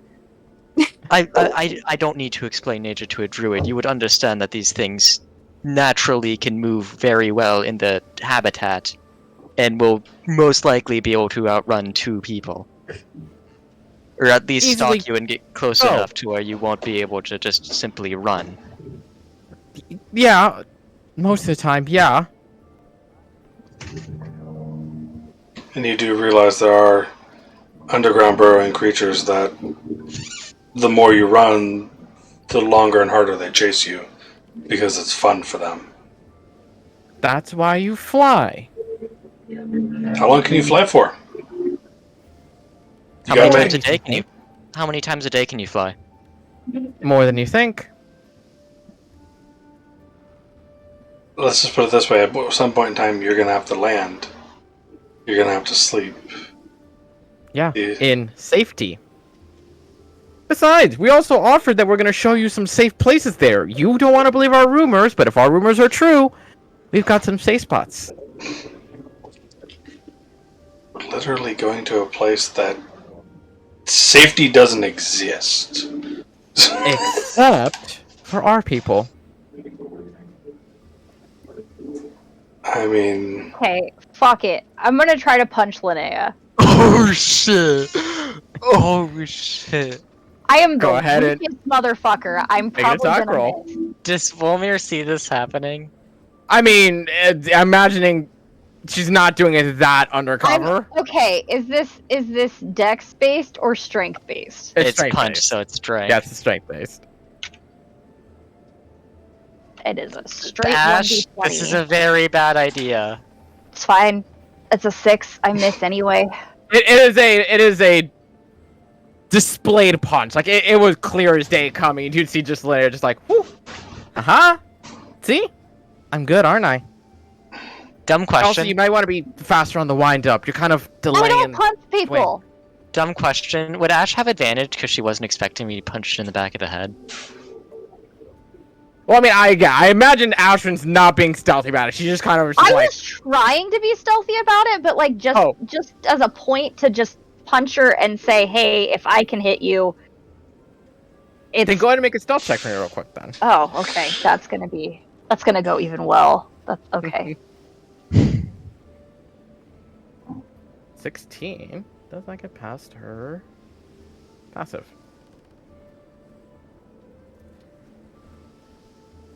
Load, damn you. Well, Just ties with it. So it would not have been advantage, unfortunately. Okay, worth bringing up.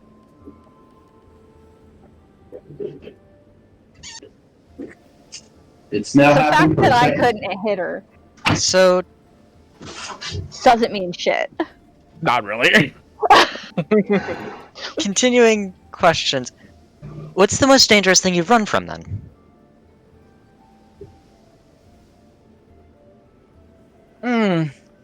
Most dangerous thing we've run from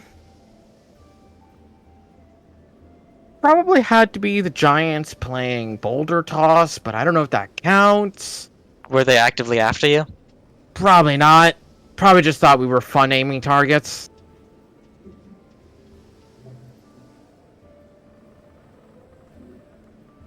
I mean, a Chimera did come up at us once, but we did distract it with food, so that was not the worst thing in the world.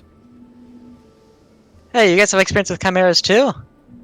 Ugh, nasty fuckers. Don't hold up in a cave too long. They can come back and they're pissed. Oh yeah, no, we took 2 of them on in a fight and won. Look at you! I actually wrote on one's back. It's a hell of a story. And you're worried about us. Yes. Because I have, like, that was when I first started adventuring, and I now realize how fucking stupid that was. I have been, like, I hardened never said by anything about stupid. That's fucking awesome. I'm just saying, you're worried about us.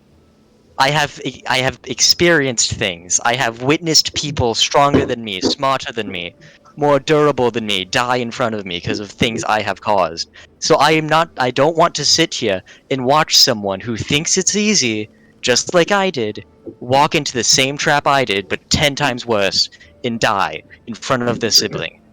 Because losing family is fucking terrible. Jack casts Spirit Guardians. And Volmir's like very clearly getting emotional about this. Spirit Guardian? Jack casts Spirit Guardians. Choosing them as safe targets, they're not going to get hit. Mm-hmm. But as they appear around all of them, I look at Aveline, and just like that, she's dead. And I walk down below and leave the conversation. And drop the Spirit Guardians. That's What just cheap, you know. He's got a point though, which is the problem. You're fighting animals, they don't fight fair. Yeah, but they don't fight cheaply. Yes, they literally do. Ambush tactics is like the cornerstone of hunting. An ambush tactic versus a spell like that is completely different. Name me So- one animal that can do something like that. Dragon. Yeah, you're surviving a dragon too. You totally are. Oh yeah, no, we killed one. Actually, on this boat. Yeah. We did do that. Indeed. Volmir's like straight up like, yeah, no, we've done that. Advantage, Dalmar, by the way. Ah, Wish for that nat 20. You are knocking her the fuck out. Did not No. get a nat 20, but 21 still hits. so I'm actually not gonna. I'm literally just like poking her between the ribs. Not even doing damage. Just trying to actually startle her and just pop right They between just the gave me ribs. this quick taser. Yeah. And If she I would. wanted you dead, you would be. I have my guard dropped around all of you. Look! Can any of you kill me? Easily. For sure. We could also probably take down one of you by trying to do that. But we're outnumbered. And all we're We're saying outplayed. is we're worried for your safety, and we don't want your death on our conscience. And it won't Also- be because I'm not gonna die. And also, and I go to the talk to the rest of my crew. Her type is just going to be stubborn about it. Well, at least someone recognizes it. And Dalmo's going to look at her and just say, "Make it worth the very man's fee. Walk away." In fact, he's Awesome. going to inventory. Toss our gold coin for the ferryman. That doesn't exist. Yeah, even she He's looks at gonna us look like, at- ferryman? Who the hell is the ferryman?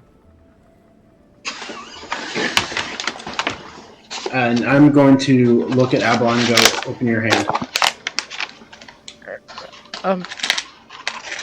Sure. I place 2 gold coins in her hand. I hope that's not needed. And walk away. Oh, thank you.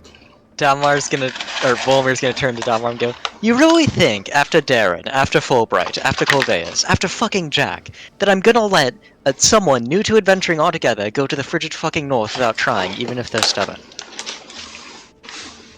One of You my really times think with Volmer. In Dudeman, there were a number of bright-eyed, bushy-tailed new adventurers, new rogues to the guild, brand new guards. I've seen them all. Half of them don't make it. And when they're this set on adventuring, you just get used to the losses.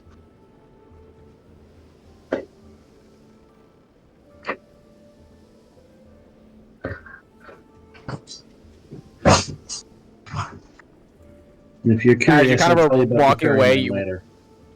If you're walking away, you would still hear Lena kind of go like, "Wait, who the hell's the ferryman?" He has a One who ferries the souls to their final destination. yeah. That's I don't know. the Raven Queen. Volmir's gonna turn to her. I don't know where he got it from. When Jack died, he put 2 gold coins in his eyes. Platinum. No, I put platinum in Oh, Jack. platinum. Sorry, he put 2 platinum coins in his eyes. Because I'm a high class bitch. God, and you guys thought we High were the maintenance, even in death. Oh yeah, no. In all fairness, Dalmar is not always the brightest. He thinks the planes are flat still, but that's besides the point. You're worrying about us. Worry about that. He's street smart. He's not smart. He's reliable. At this Plus, he point, knows a shocking Ashrin amount of trivia. Of walks random away things. and puts a bunch of distance between her and Abeline and Linnea, and she's going to maintain that distance, like, permanently. She is terrified that she's going to kill them. Okay. Mm. After hearing what Dalmar said and thinking back to the adventurers that she spent time with, she's... Nope. Okay. As the day goes by, a little bit tense due to the conversation at hand. When the day goes off. Oh yeah, celestial lessons if you so desire. Not tonight. For Jack. Yeah. All right. Wilmir's doing it if you guys want, but he's gonna be completely out of it. Like, I almost want to say I want to roll with disadvantage for it because, like, Go for it. Well, if Advantage woman is for the up RP, to and it, even then, Dalmar is not in the mindset either, as unfortunately yeah. not there in his own sense. yeah. Guess it's just not tonight. It is just Yeah. not the night. Almar is going to be writing for the rest of the evening. And to Jack, it's officially happened for the second character. Hell yeah. Oh? Here, how's a notebook? He's going to It is actually now journal. a physical, real-world journal that represents the writing that my in-character does. Oh! Yeah. And that's what I was typing with DM. His interaction with his spirit really resonated with him, and he has to journal it now. Yeah, because it was fun when we were doing in-person games. If his character ever died, I could literally grab the journal from him, the player, and hand it to the rest of the group. Yep. Like, you Really find great this. concept. Love it. That's I mean, really that's cool. what Ashrin stuff is basically a journal. Yeah. Is this? It's also the only way to get him to keep notes, too. That's Not quite as journal entries, it is notes, but she does have a journal in-game that would have everything in it. I'll be right back. Let me see if I can find his journal. But as the day goes by, relaxing as each of you are, I just realized it would have been Dalmar's turn to roll the fucking d20. God damn it. Unless one of y'all want to steal it from him real quick. I mean, I will gladly roll more items for myself into existence. I'm banned from rolling, I think. I kind of want to rob it. The last, 2 times I have rolled was getting the rock for, I think, the second time. Because someone else got the rock the first time. think so, And then yeah. this fucking last thing. So, It was. What's a thing? Oh, he's back! Hey, perfect. No one gets to steal the roll.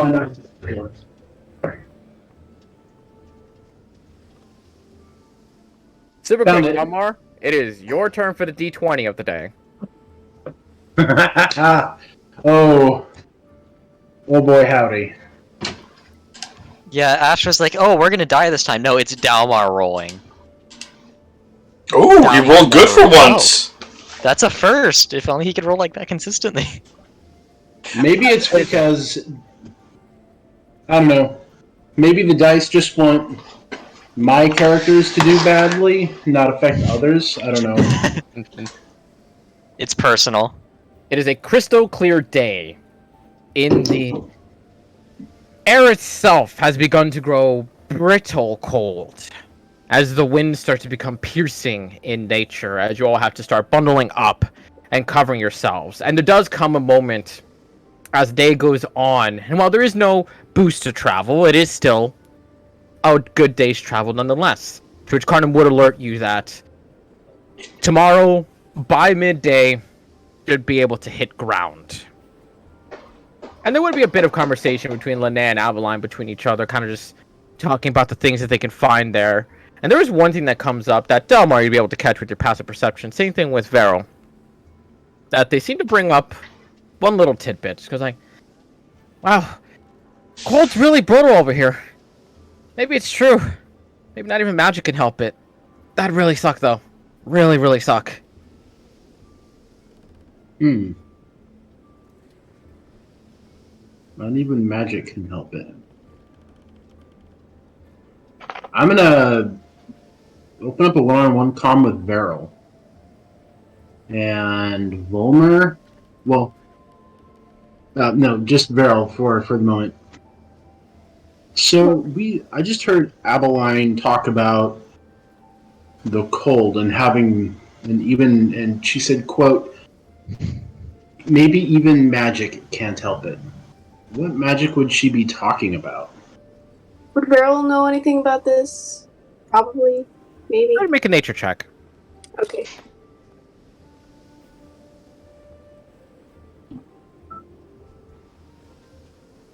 Oh. Nope. Nope. That is, I mean, Uh-oh. magic, nature, they don't go together. There's some magic in nature. No idea. Okay. I'm gonna ask Volmer the same question. With the same context. Arcana check? Make an Arcana check. Plus 13, baby! That one. No. 23. In essence, using magic to help in warmth usually has to do with just keeping you protected from it. So, if what she's saying is true, or at least believing to be true, it's very possible that even trying to keep warm through magical means might not work here.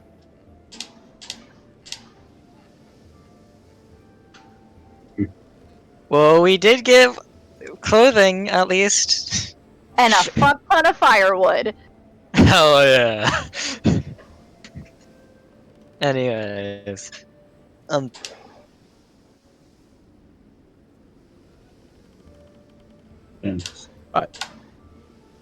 As the day goes on, unless there's anything else that anybody wants to do on the last day of travel. I kinda wanna do a fucky thing again. Okay. Remember the thing I DM'd to you about when it came to Crescent teaching Volmir how to sword fight better? Can I try that? Can I try that below deck, or at least try to start that? If Man. Crescent would be willing to. Jack, there's only There's a week's willingness. worth of journal entries in Lorian's just- journal. Only a week's worth. If you don't have He's it figured not- out, like, as a DM, that's cool. Like, I can Oh, wait that's on that. not. That's not the thing. It's Oh. he is not sure if a moving ship on the ocean Yeah, that's is the fair. best place to do that. That's fair. It was more of like, I have time. I can check if. Yeah, yeah, no, it very much was a like, hey, we can try this burn time. It's like, yeah, well, your footing is gonna be messed up, so you're not going to be able to really get it. Anyways, celestial lessons. For anybody who Sure. desires. Jack, Ash, you feeling up to it this time? Jack's been below deck all day. Ashley probably would be with him. She wants to talk to him about some stuff. Okay. If Don't know if he's okay with that. Yeah.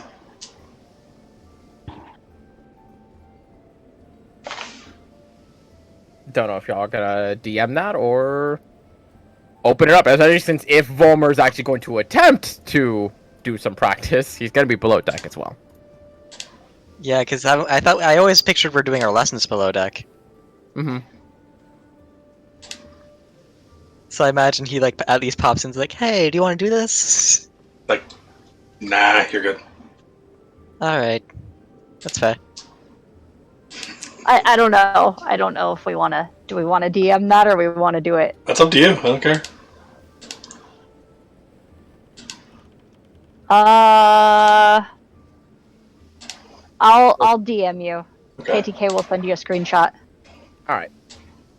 Meanwhile, Varel, you just swear that each passing day, there's just one less strand of brown in there. What little bit that you can each like Wonderful. grab, just every day, just one of them just keeps going further and further white.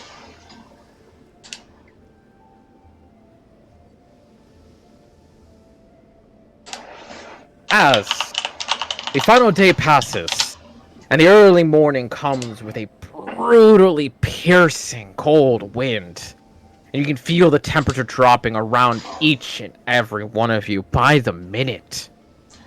Before the end of the day, I'm going to cast Find Steed. And I'm going to summon a Mastiff. Okay. That can carry Jack.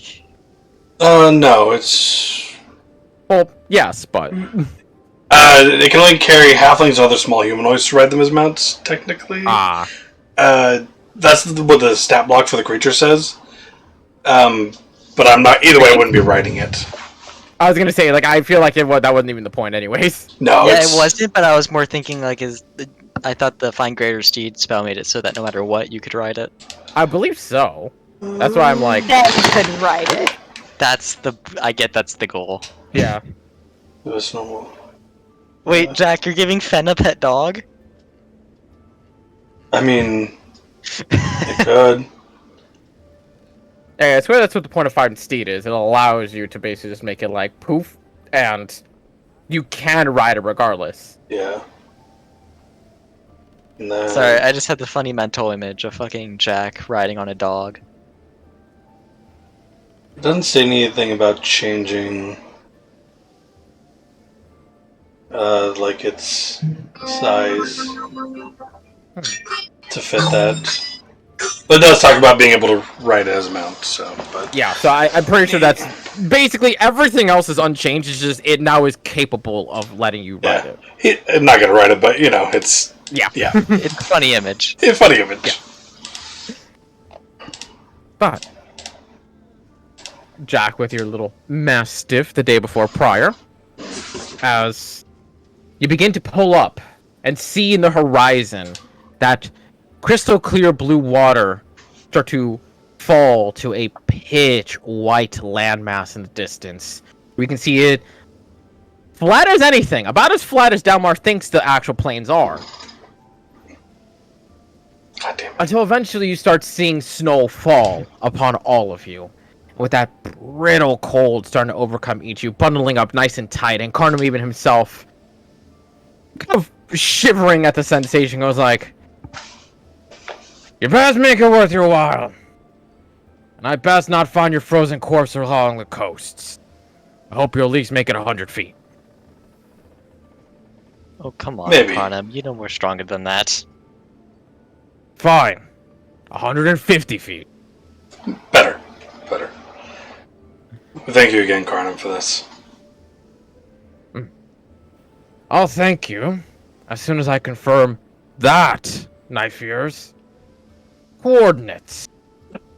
If she wasn't lying to me, this will cover both of your affairs." And he would hear like kind of goes like, "I swear to you, it's as true as legends are. Take that as you may."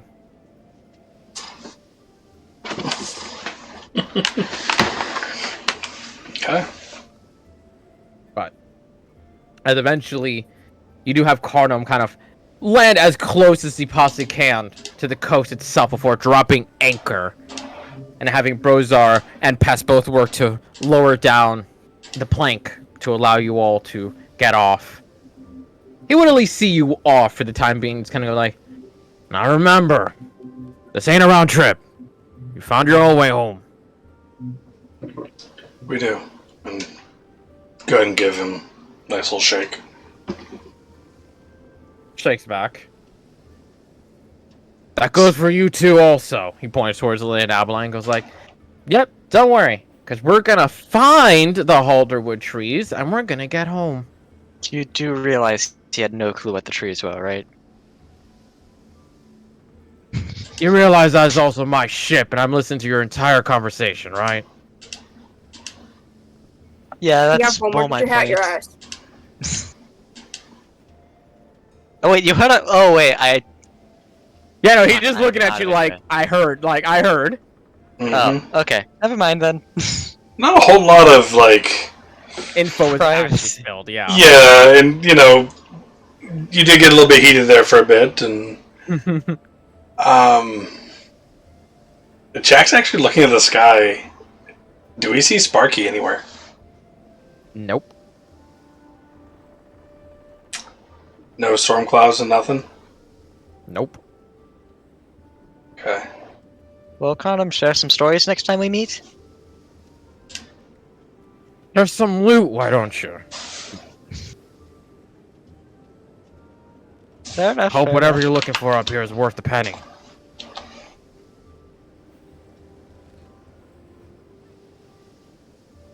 See you around. I'm gonna get ready to go with everyone else. As you all depart off of Cardam's ship and into that brutal cold and it-covered snow. As each of you kind of walk your way on, instantly you can see that the layer of snow reaches just below Fenn's chest. It is that deep of snow. Fen, you want to ride the dog? Yeah! As the dog itself is beneath the snow, it just gives Fen that little bit of extra height that just lets it just trudge on wait. through. The Mastiff is large. I think it's only like 4. Well, actually, that would be taller Medium. than Fen. It's 4 foot, I think. It's actually medium. It says in stat block Yeah. medium. Yeah. Yeah. Okay. I was about to say, I want uppies. God damn it. But Just as each of you begin to trudge your way through that snow, taking one quick look back to see as Cardam begins to make off into the distant horizon. Almost instantly, you do hear Linnea and Adeline kind of like, "Hey, don't know where you guys are going, but if you want the first safe spot, if we can believe our tales, it's 2 days in." And let's go. Radio. God, it's cold. What are they wearing? Do they have any cold protective gear? They do. They have some very rather thick pelts that you do see that they are very much handmade and woven. Well, not the best of quality. They are decent quality in Okay. protecting from the brittle cold. While we travel, can I like stealth through the snow just to be safe? You want what? Basically stealth while walking through the snow. You would be slower in that instance. That's the problem. Okay, never mind. Never mind. Yeah. I'm not being left behind. Yeah. Unfortunately, being stealth does slow you down. Let us move. As each of you begins to trudge your way through this brittle cold with Linnea and Adeline leading, I need everyone to make Constitution saving throws for me. Why? Isn't Jack safe from the cold due to his necklace of adaptation? It's for Hey. breathing, but his Good actual job, like Meryl! body is not safe from cold. He can breathe in any environment. That doesn't mean that he can survive in the middle of lava. But he can breathe the lava. He can. He can stick his head in there before he dies. He can at least take one good gulp. Oh, for some reason I thought it was like basically a all-purpose survival. Like, No, don't worry about climate or anything. no, God no. That'd be nice. I'd No, wear it'd be that for very sure. That'd be rare instead of uncommon, at Mhm. least. Could we hit the long rest button before we go too much longer? Yes. Okay. Yes, you would have gotten a long rest before you actually arrived at the Frigid North itself. Yes. And I'm going to only put 4. Well, see, it takes 1 usage to get the whole party, right? 1, 2, 1, 2, 3, It would take 4, more 5, 6, because 7, 8 with Misha. So I get yeah, so 5 of us on the free, and then 1 on. Okay, so then So with one spinning a dice, you can literally get everybody. If you don't Yeah. count Frankie. I'm not counting Frankie. Yep. So you can get everybody, including Abeline and Linnea, if you want. Okay, so then I can drop like 7 points into my dagger and still have 2 group comms a day. Damn. Okay. So Hell yeah. I'm gonna be able to just stab hard, I think. Yeah. Wait, are you sure you want to do that and not get your teleports though? Yeah, that's fair. That is the risk. Yep. Uh, I would keep up, like, personally, 4 or 5 charges for comms and teleports. yeah. So if I drop 5 points into the dagger, that keeps 5 points for comms and teleports. Yeah. Alrighty. All right, so we'll do that. Just wanted to reset that counter before anything happened because I'd used a couple during that Yep. RP session. But traveling through the Frigid North is a brutal endeavor. Having to actually, you know what? Since Fen, you're riding on the Mastiff. How long does Mastiff last for? Until I dismiss it. So 24 hours. And then it's just I know there. it has a time limit 100%, but I don't know what the time limit is. There's 24 hours. Duration instantaneous. It does not have a duration. If I dismiss it, yeah, if I dismiss it, I then have to use a spell slot to resummon it again, but... Huh, I could have sworn it was 24 hours. Regardless. Then in that case, fine, go ahead and reroll your Constitution save throw since you would get advantage. Not actually trudging through snow. Very nice indeed. And while Dalmar, the snow and wind is brutally beating against you, you are able to at least last for this first day of travel. As each of you are just dragging your feet along this coldness. As you watch the sun reach its peak into the sky and start to pass by you all. As Linnea and Abeline, for quite some time, don't speak a lot, before eventually they do speak some words in the forefront, just to each other, speaking in quarry once more. As, Dalmar, you would be able to hear them even through the brittle sound of the wind just piercing through everything else. You will be able to hear them say, like, "Are you sure we should be doing this?" Like, it doesn't fully matter. Our people have already gone there. If they really cared about not bringing outsiders, then they would have actually set up something else. They were sacred grounds, though, so I don't know if it's a smart idea. I don't think it matters at this point. We're in the snow. It's brutal, and I would like a safe spot to sleep at least one day a fucking night. But on the first day, since they're the ones leading, goes without a hitch, as life here seems to be near enough non-existent. Even trying to look around, you see very little to no plant life whatsoever, in any which way or direction. No tree, no plant, no bush, not even little burrows of animals by any means. As the first day starts to come to a close, with the sun setting in the distance, you would see kind of Abeline and Linnea kind of look at you all and go like, "You got a place to sleep, or you're gonna need some help there."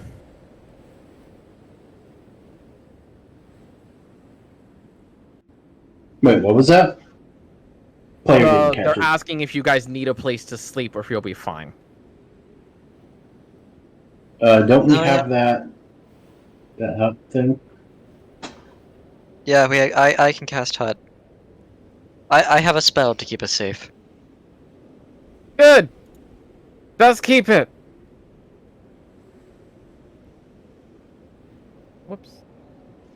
Just for the sake of ambiance, might as well just pop this in. Because you're not on a ship anymore. Someone else. Just to give you a good idea as to how just fucking flat this place fucking is. On the road again. Did you just pull a random picture of like Antarctica or some shit? No fucking clue. I just googled up barren snowscape. That looks like Alaska. I was gonna say that does. Pretty sure it's Alaska. It literally just says snowscape. That's all it tells me. Yep. Probably is Alaska though. But Or Fulmer. Yukon or something. As you pop the tiny hut around you all, while the hut itself goes off without a hitch, the cold itself does not go away. Hut protects you Even- from cold. It should protect you from cold. It does not. Oh, I thought you were forgetting how the spell worked. I'm gonna be completely real. So if he sets the temperature inside there at like 90 degrees, it doesn't balance out? Does not work. And you would watch as Yes. Linnea and Abeline, you would see Abeline just wild shape herself into the form of a polar bear. And you would literally see Linnea just snuggle into the depth of fur.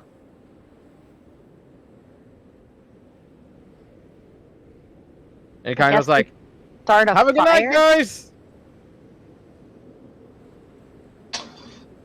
Yep. Have a good one. Sleep well. We're at least protected from the elements hitting us. Yeah, Not you're the at least cold. protected from the snow impacting as it just gently collects If we on the start dome a itself. fire, is that gonna like hotbox the dome, or No, is the smoke gonna go out? Smoke will go out. Smoke will No, go it out. allows it to go out. Okay. Yeah, things can go out, out, but things can't come They just in. can't get in. Unless it's specified by Volmer. Yeah, unless I let Do them we in. have enough room for all of us in the dome and a fire? Yeah, I was Yes. more double checking. Do we have enough for everyone to be in the dome? Period. I do believe you do. I can bring 9 creatures with me. Yeah, so you have 6 with Misha. 7 with Misha. You have space for It's fire. 10 It's getting total. really Including close the and tight, but Mastiff? yes. Oh, Mastiff. That brings me to 9. Is that? I mean, including Jack can just leave the Frankie, too? Mastiff outside if he wants to. It's a fucking Mastiff. We aren't letting the dog freeze. It doesn't Even feel though one, You're two- cold, they're cold. 1, Bring 2, them 3, inside. 4, 5, 6, 7. That still makes it only 8 with the Is that including Mastiff. Frankie though? Frankie wouldn't count because he's Yeah, not. Frankie's Oh, on you. okay.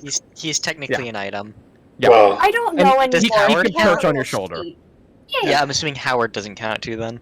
Yeah, same. because So then we could bring you can have Adeline yourself and and 9 others. Yeah, so that's 10 total. Yeah, so So we're good no matter what. Yeah. Yep. Okay, you can make a fire. I can light it. I'll light it if you want. pull out some wood from the bag of holding, Yeah. cut I off little cast strips firebolt to on it when it's set up. make kindling off of it and stuff. Yeah. Oh. As you light a fire for yourselves to maintain warmth and rest for a while, as each of you put your eyes for the first day of travel being minor, quiet, and easy. Everyone, go ahead and make me a Constitution saving throw. Dang it. I got Ooh, Ashray. Homer. I rolled a fucking 2. Barrel. So did I. I was The so four happy of because you- I rolled well, and then everyone else is just dying. Yeah. Vero, why didn't you turn into a polar bear after seeing another druid do it? Because that's a massive animal to fit in the dome. Yeah, just take up 2 people's spot. We had 2 extra. You do. Yeah, you do. Yeah, you can, just you saying. can, you can I like could do do the that. couple thing. I could do that. Oh man. Ashrin, Volmer, Is Varel, it and worth it for Delmar. me to do Tides of Chaos right now to make that save? Do it. It's a nat 1. Oh. You don't get a rerolls, right? Yeah, you don't get a reroll. You get a plus D4. D4, right? No, Tides of Chaos, once per long rest, I gain advantage on one attack roll Oh. ability check. So I could technically use that and use the advantage. You could. Do it. Alright. But do you It want says to it- risk a surge? It says ability check, not a saving throw, though, right? No, 'Cause- attack roll ability check or save. Yeah. Ash, so what's it's 30, if what's the anything. payoff for that again? He lets me do a wild magic surge at any time. Yeah, After I it cast a allows spell. me as the DM, anytime she casts a spell, instead of just saying, there's a possibility, I just say, do it. And she gets Yeah. it. Do it. Okay, so that's not what I was worried about. I was about to say like you could No, it you could do doesn't- that and go into surge It doesn't instantly. instantly happen. No, I have to cast a spell, and he has Okay. to say. He Mhm. hasn't done it like too much in the past when I've used it. Like sometimes it doesn't happen, sometimes it does. So Varel, you are able to eventually transform, if you want to, into the form of a polar bear. Our highest I'll do roll. that. Can I cuddle polar bear Varel? You And can, the very dog, easily. go Anyone who ahead, wants to Misha can very and much Frankie. do Our highest Polar roll barrel. was a 5. so. Polar barrel, god Right. damn it, 6. you. Just a giant dog pile. Oh. But Polar bear, one of the most I mean, we've had- terrifying animals. We've had barrel, now it's just polar barrel. yeah, Yeah. Polar bear, yep. Next, if they turn into a demon, we have bipolar barrel. oh, horrible joke. that's terrible. Oh, Volmer, Varel, and Dalmar need the three to make wisdom saving throws. Dalmar at advantage because you Oh! are flash star. Fuck you. too. Real quick, I don't know if it matters for any of these con saves. Add +2 to all their con saves. That's right. Actually, with the +2, Volmer I think and we all Varel made the will be able to wisdom save. save anyway. Say that again, KTK. With the +2, Volmer and Varel will be able to pass. Dalmar will be the only one who would fail at that point. And he Okay. got that And even then, still got a nat 20 anyhow. With another +2 on top of that, yeah. That's right. Gotta remember you're a fucking paladin now. Yep. But as the night goes by, and each of you having to do your best to gain your rest, and while for the most part it does come mostly handleable, it's towards the brittle peak of the night and up until the sunrise of the morning, where it just becomes that much more brutal as Varel's wild shape does eventually run out for the time being. I'm gonna wild shape once more, spend both charges to maintain polar bear form.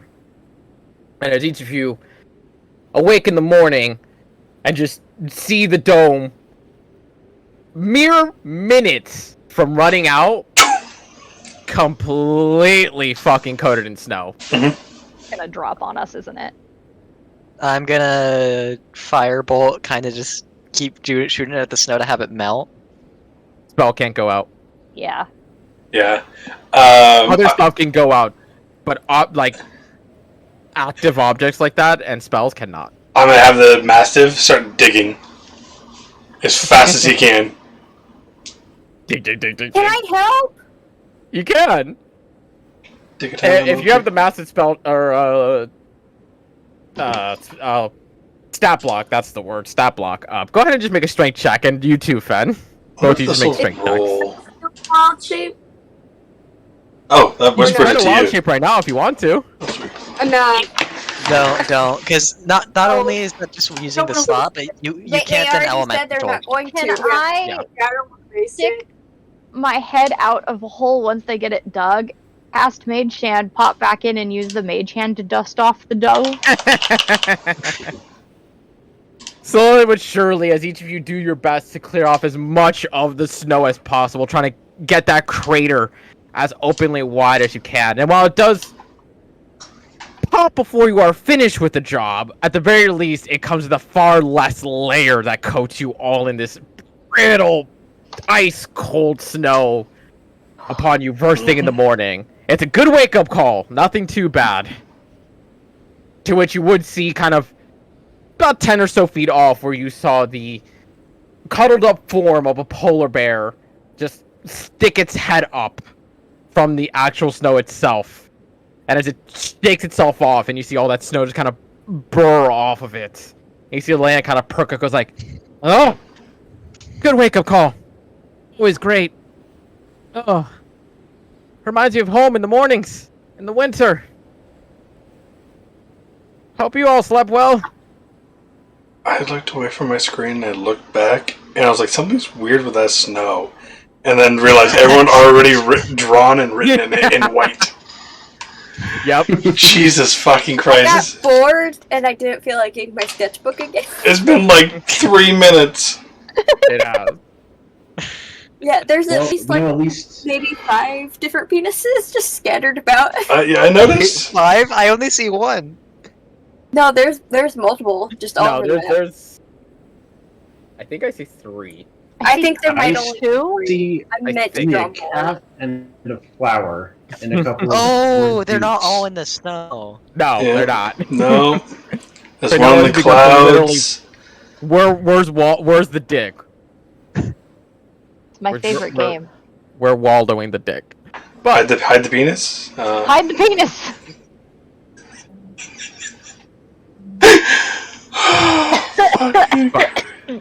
As the second day begins, as you all trudge along the far off distance.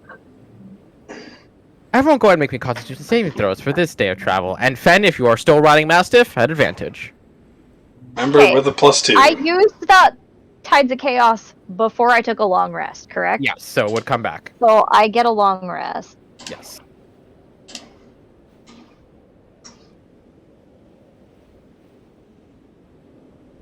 Con save. Ugh. With the +2, that is enough to save for today. As the further you get into this land, the more brutal that cold starts to feel. And the more it almost starts to feel like you're starting to grow ice on the very clothes that you have on you. What your body warmth is melting, it instantly starts freezing once more. And it starts to get a bit hard to even move your arms and muscles. But you force your way through it. Fen just literally just riding a Mastiff that entire time, just enjoying the sway. It's about a little past half day walking through that just blank expanse of nothingness that Delmar and Veril, in the distance, along the direction you're moving, you swear you see these moving clumps of white. And it's hard to tell at the distance, but you just swear it, along the horizon, it's just slowly moving. There's something moving over there. I think the snow's moving, or there's something white in the snow. I don't know. It's Shit, it's probably a real dick. polar bear, or that. And had the hot dog. Okay. I'm gonna have Howard fly up in that direction, stay kind of up in the air, high up, but try to look down. You can. And it is difficult for Howard, even if he is just a summoned familiar. You can feel the brittle wind just beating against him. And it is not the best of times. You can only imagine how Sparky felt in this instance. Speaking of, still no sight of Sparky at the moment. As Howard flies in that direction and sees these moving piles of snow. Quite literally, just these lumps of snow just forming a... not exactly a dent, but like a slight tread. Like if you're rolling a snowball along the snow, you see that tread along the cover of it. Yeah. And there's about 7 of those. Of varying sizes, one of them being about 20 foot in height, one of them being only about 10 or so, and one of them being just this little baby lump that's maybe only like 2 feet off of the actual layer of snow itself. I'm gonna describe this to the party while we're moving. Sorry, can you say that one last time?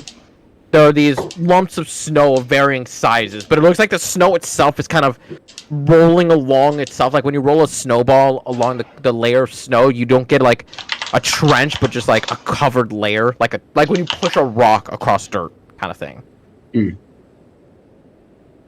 And they're just slowly moving. Some of them being rather large, like 20 foot in length, and one of them being very tiny, being just 2 feet up above the layer of snow.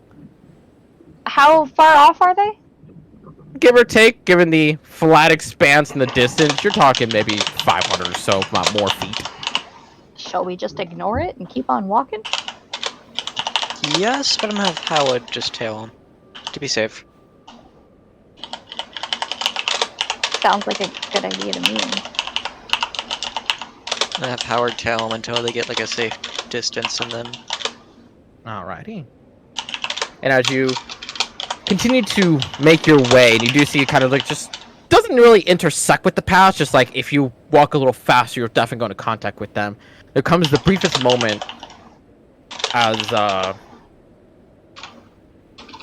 is it 100 feet is when Howard can communicate with you, right? yeah.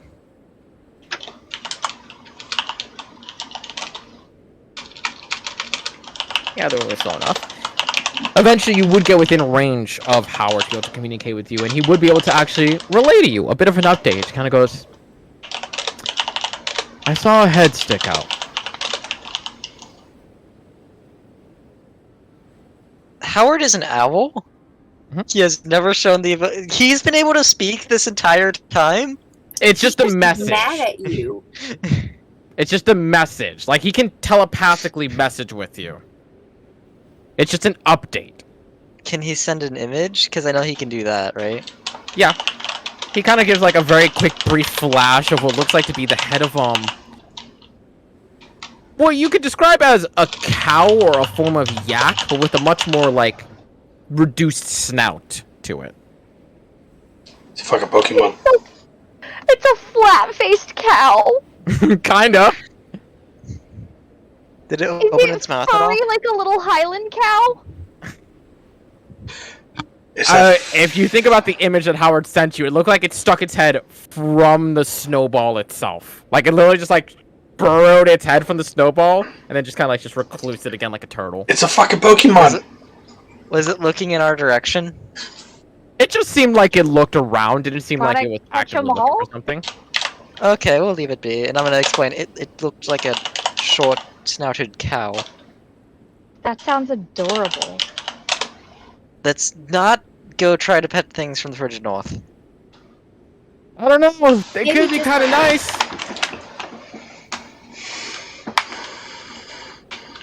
Where's your sense of adventure? Petting an animal or two? In the frigid north? Yeah, not trying that. Okay, but to be fair, it's just a baby. With It's a baby two with parents. parrots. We can befriend the parents. We've done it before. It depends on the parent. I mean, okay, you guys access the Alaska portion of my brain, so just deal with it.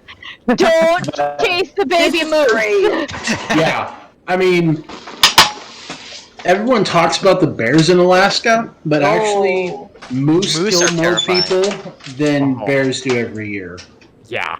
And they're an herbivore, so They can like You- dive under the water, grab stuff with their mouths too. I love them. they're also so- 1,500 pounds.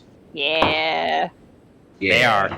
They are walking monstrosities. Moose are terrifying. Yeah.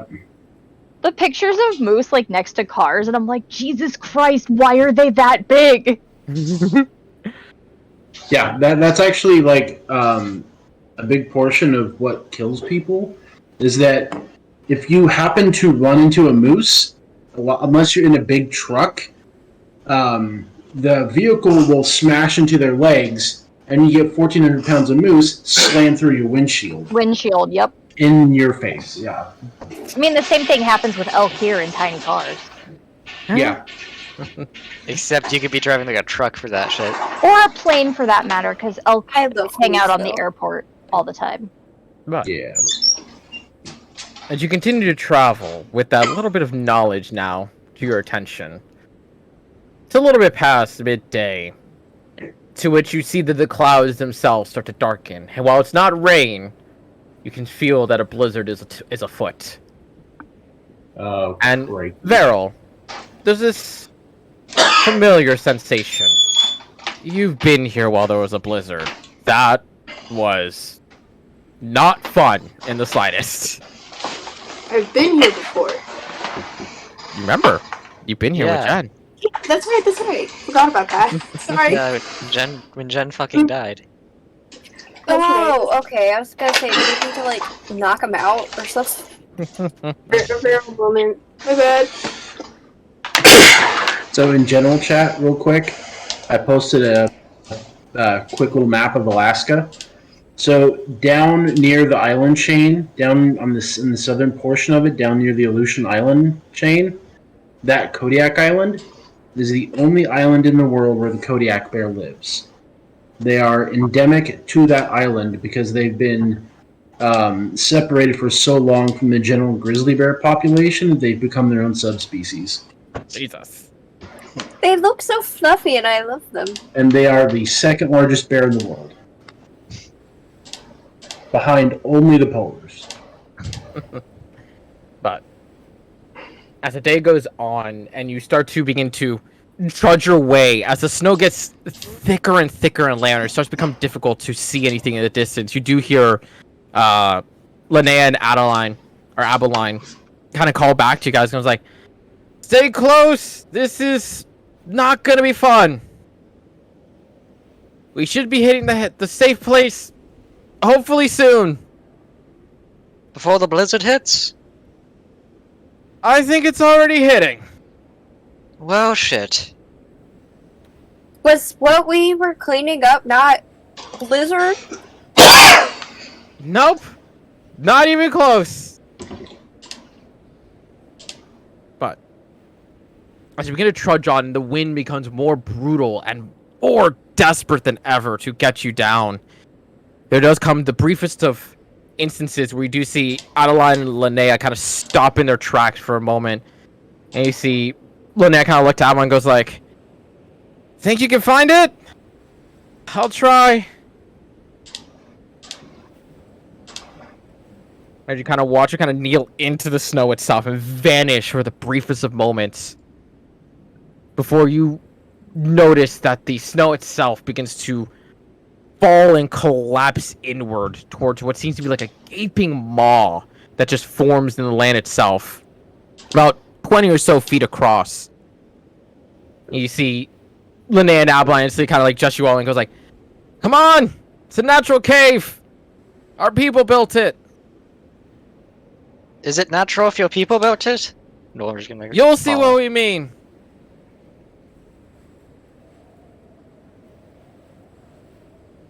But that is your choice if you all want to join in this safe haven.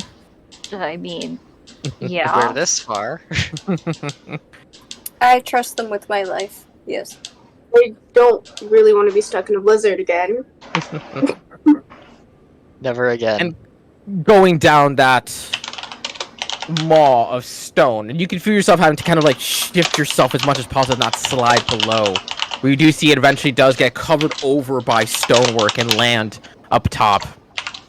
It goes down for about 40 or so feet before it kind of just opens up to what you can see to be what looks like carved out roots of wood, but a singular one.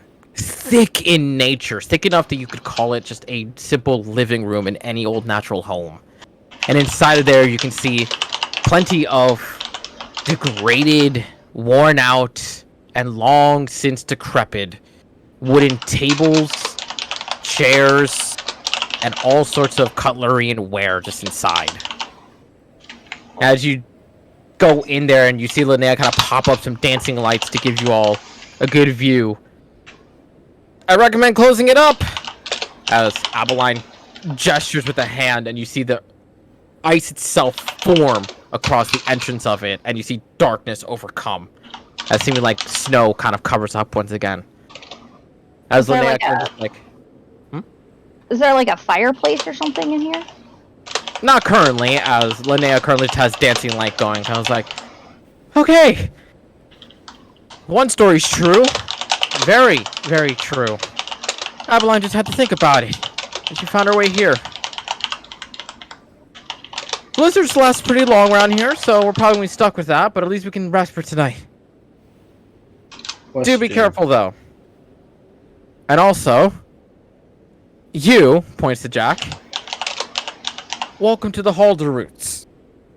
She just says, with a bit of a smug face to herself. Jack completely ignores her. But as they go about to collect some of the decrepit wood to light it all on fire, it's a moment in that resting of night that Veril, you hear whispers. Unending whispers. But no one else is really talking. It's a very silent room. As you each just kind of keep to yourselves. In those whispers, you swear you hear the voice of Jen. Just speaking to you. I know we'll make it. We just need to go further. You trust me, don't you?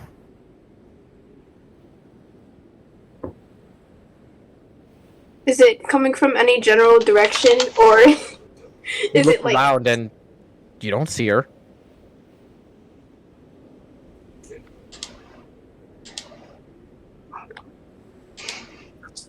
Yay.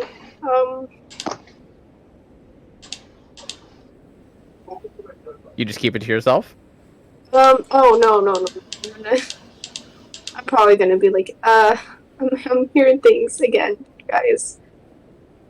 I'm gonna tell them what Again? Wait, again? Again? Oh, no, I don't know. Have I heard things before? I feel like I've definitely heard things before.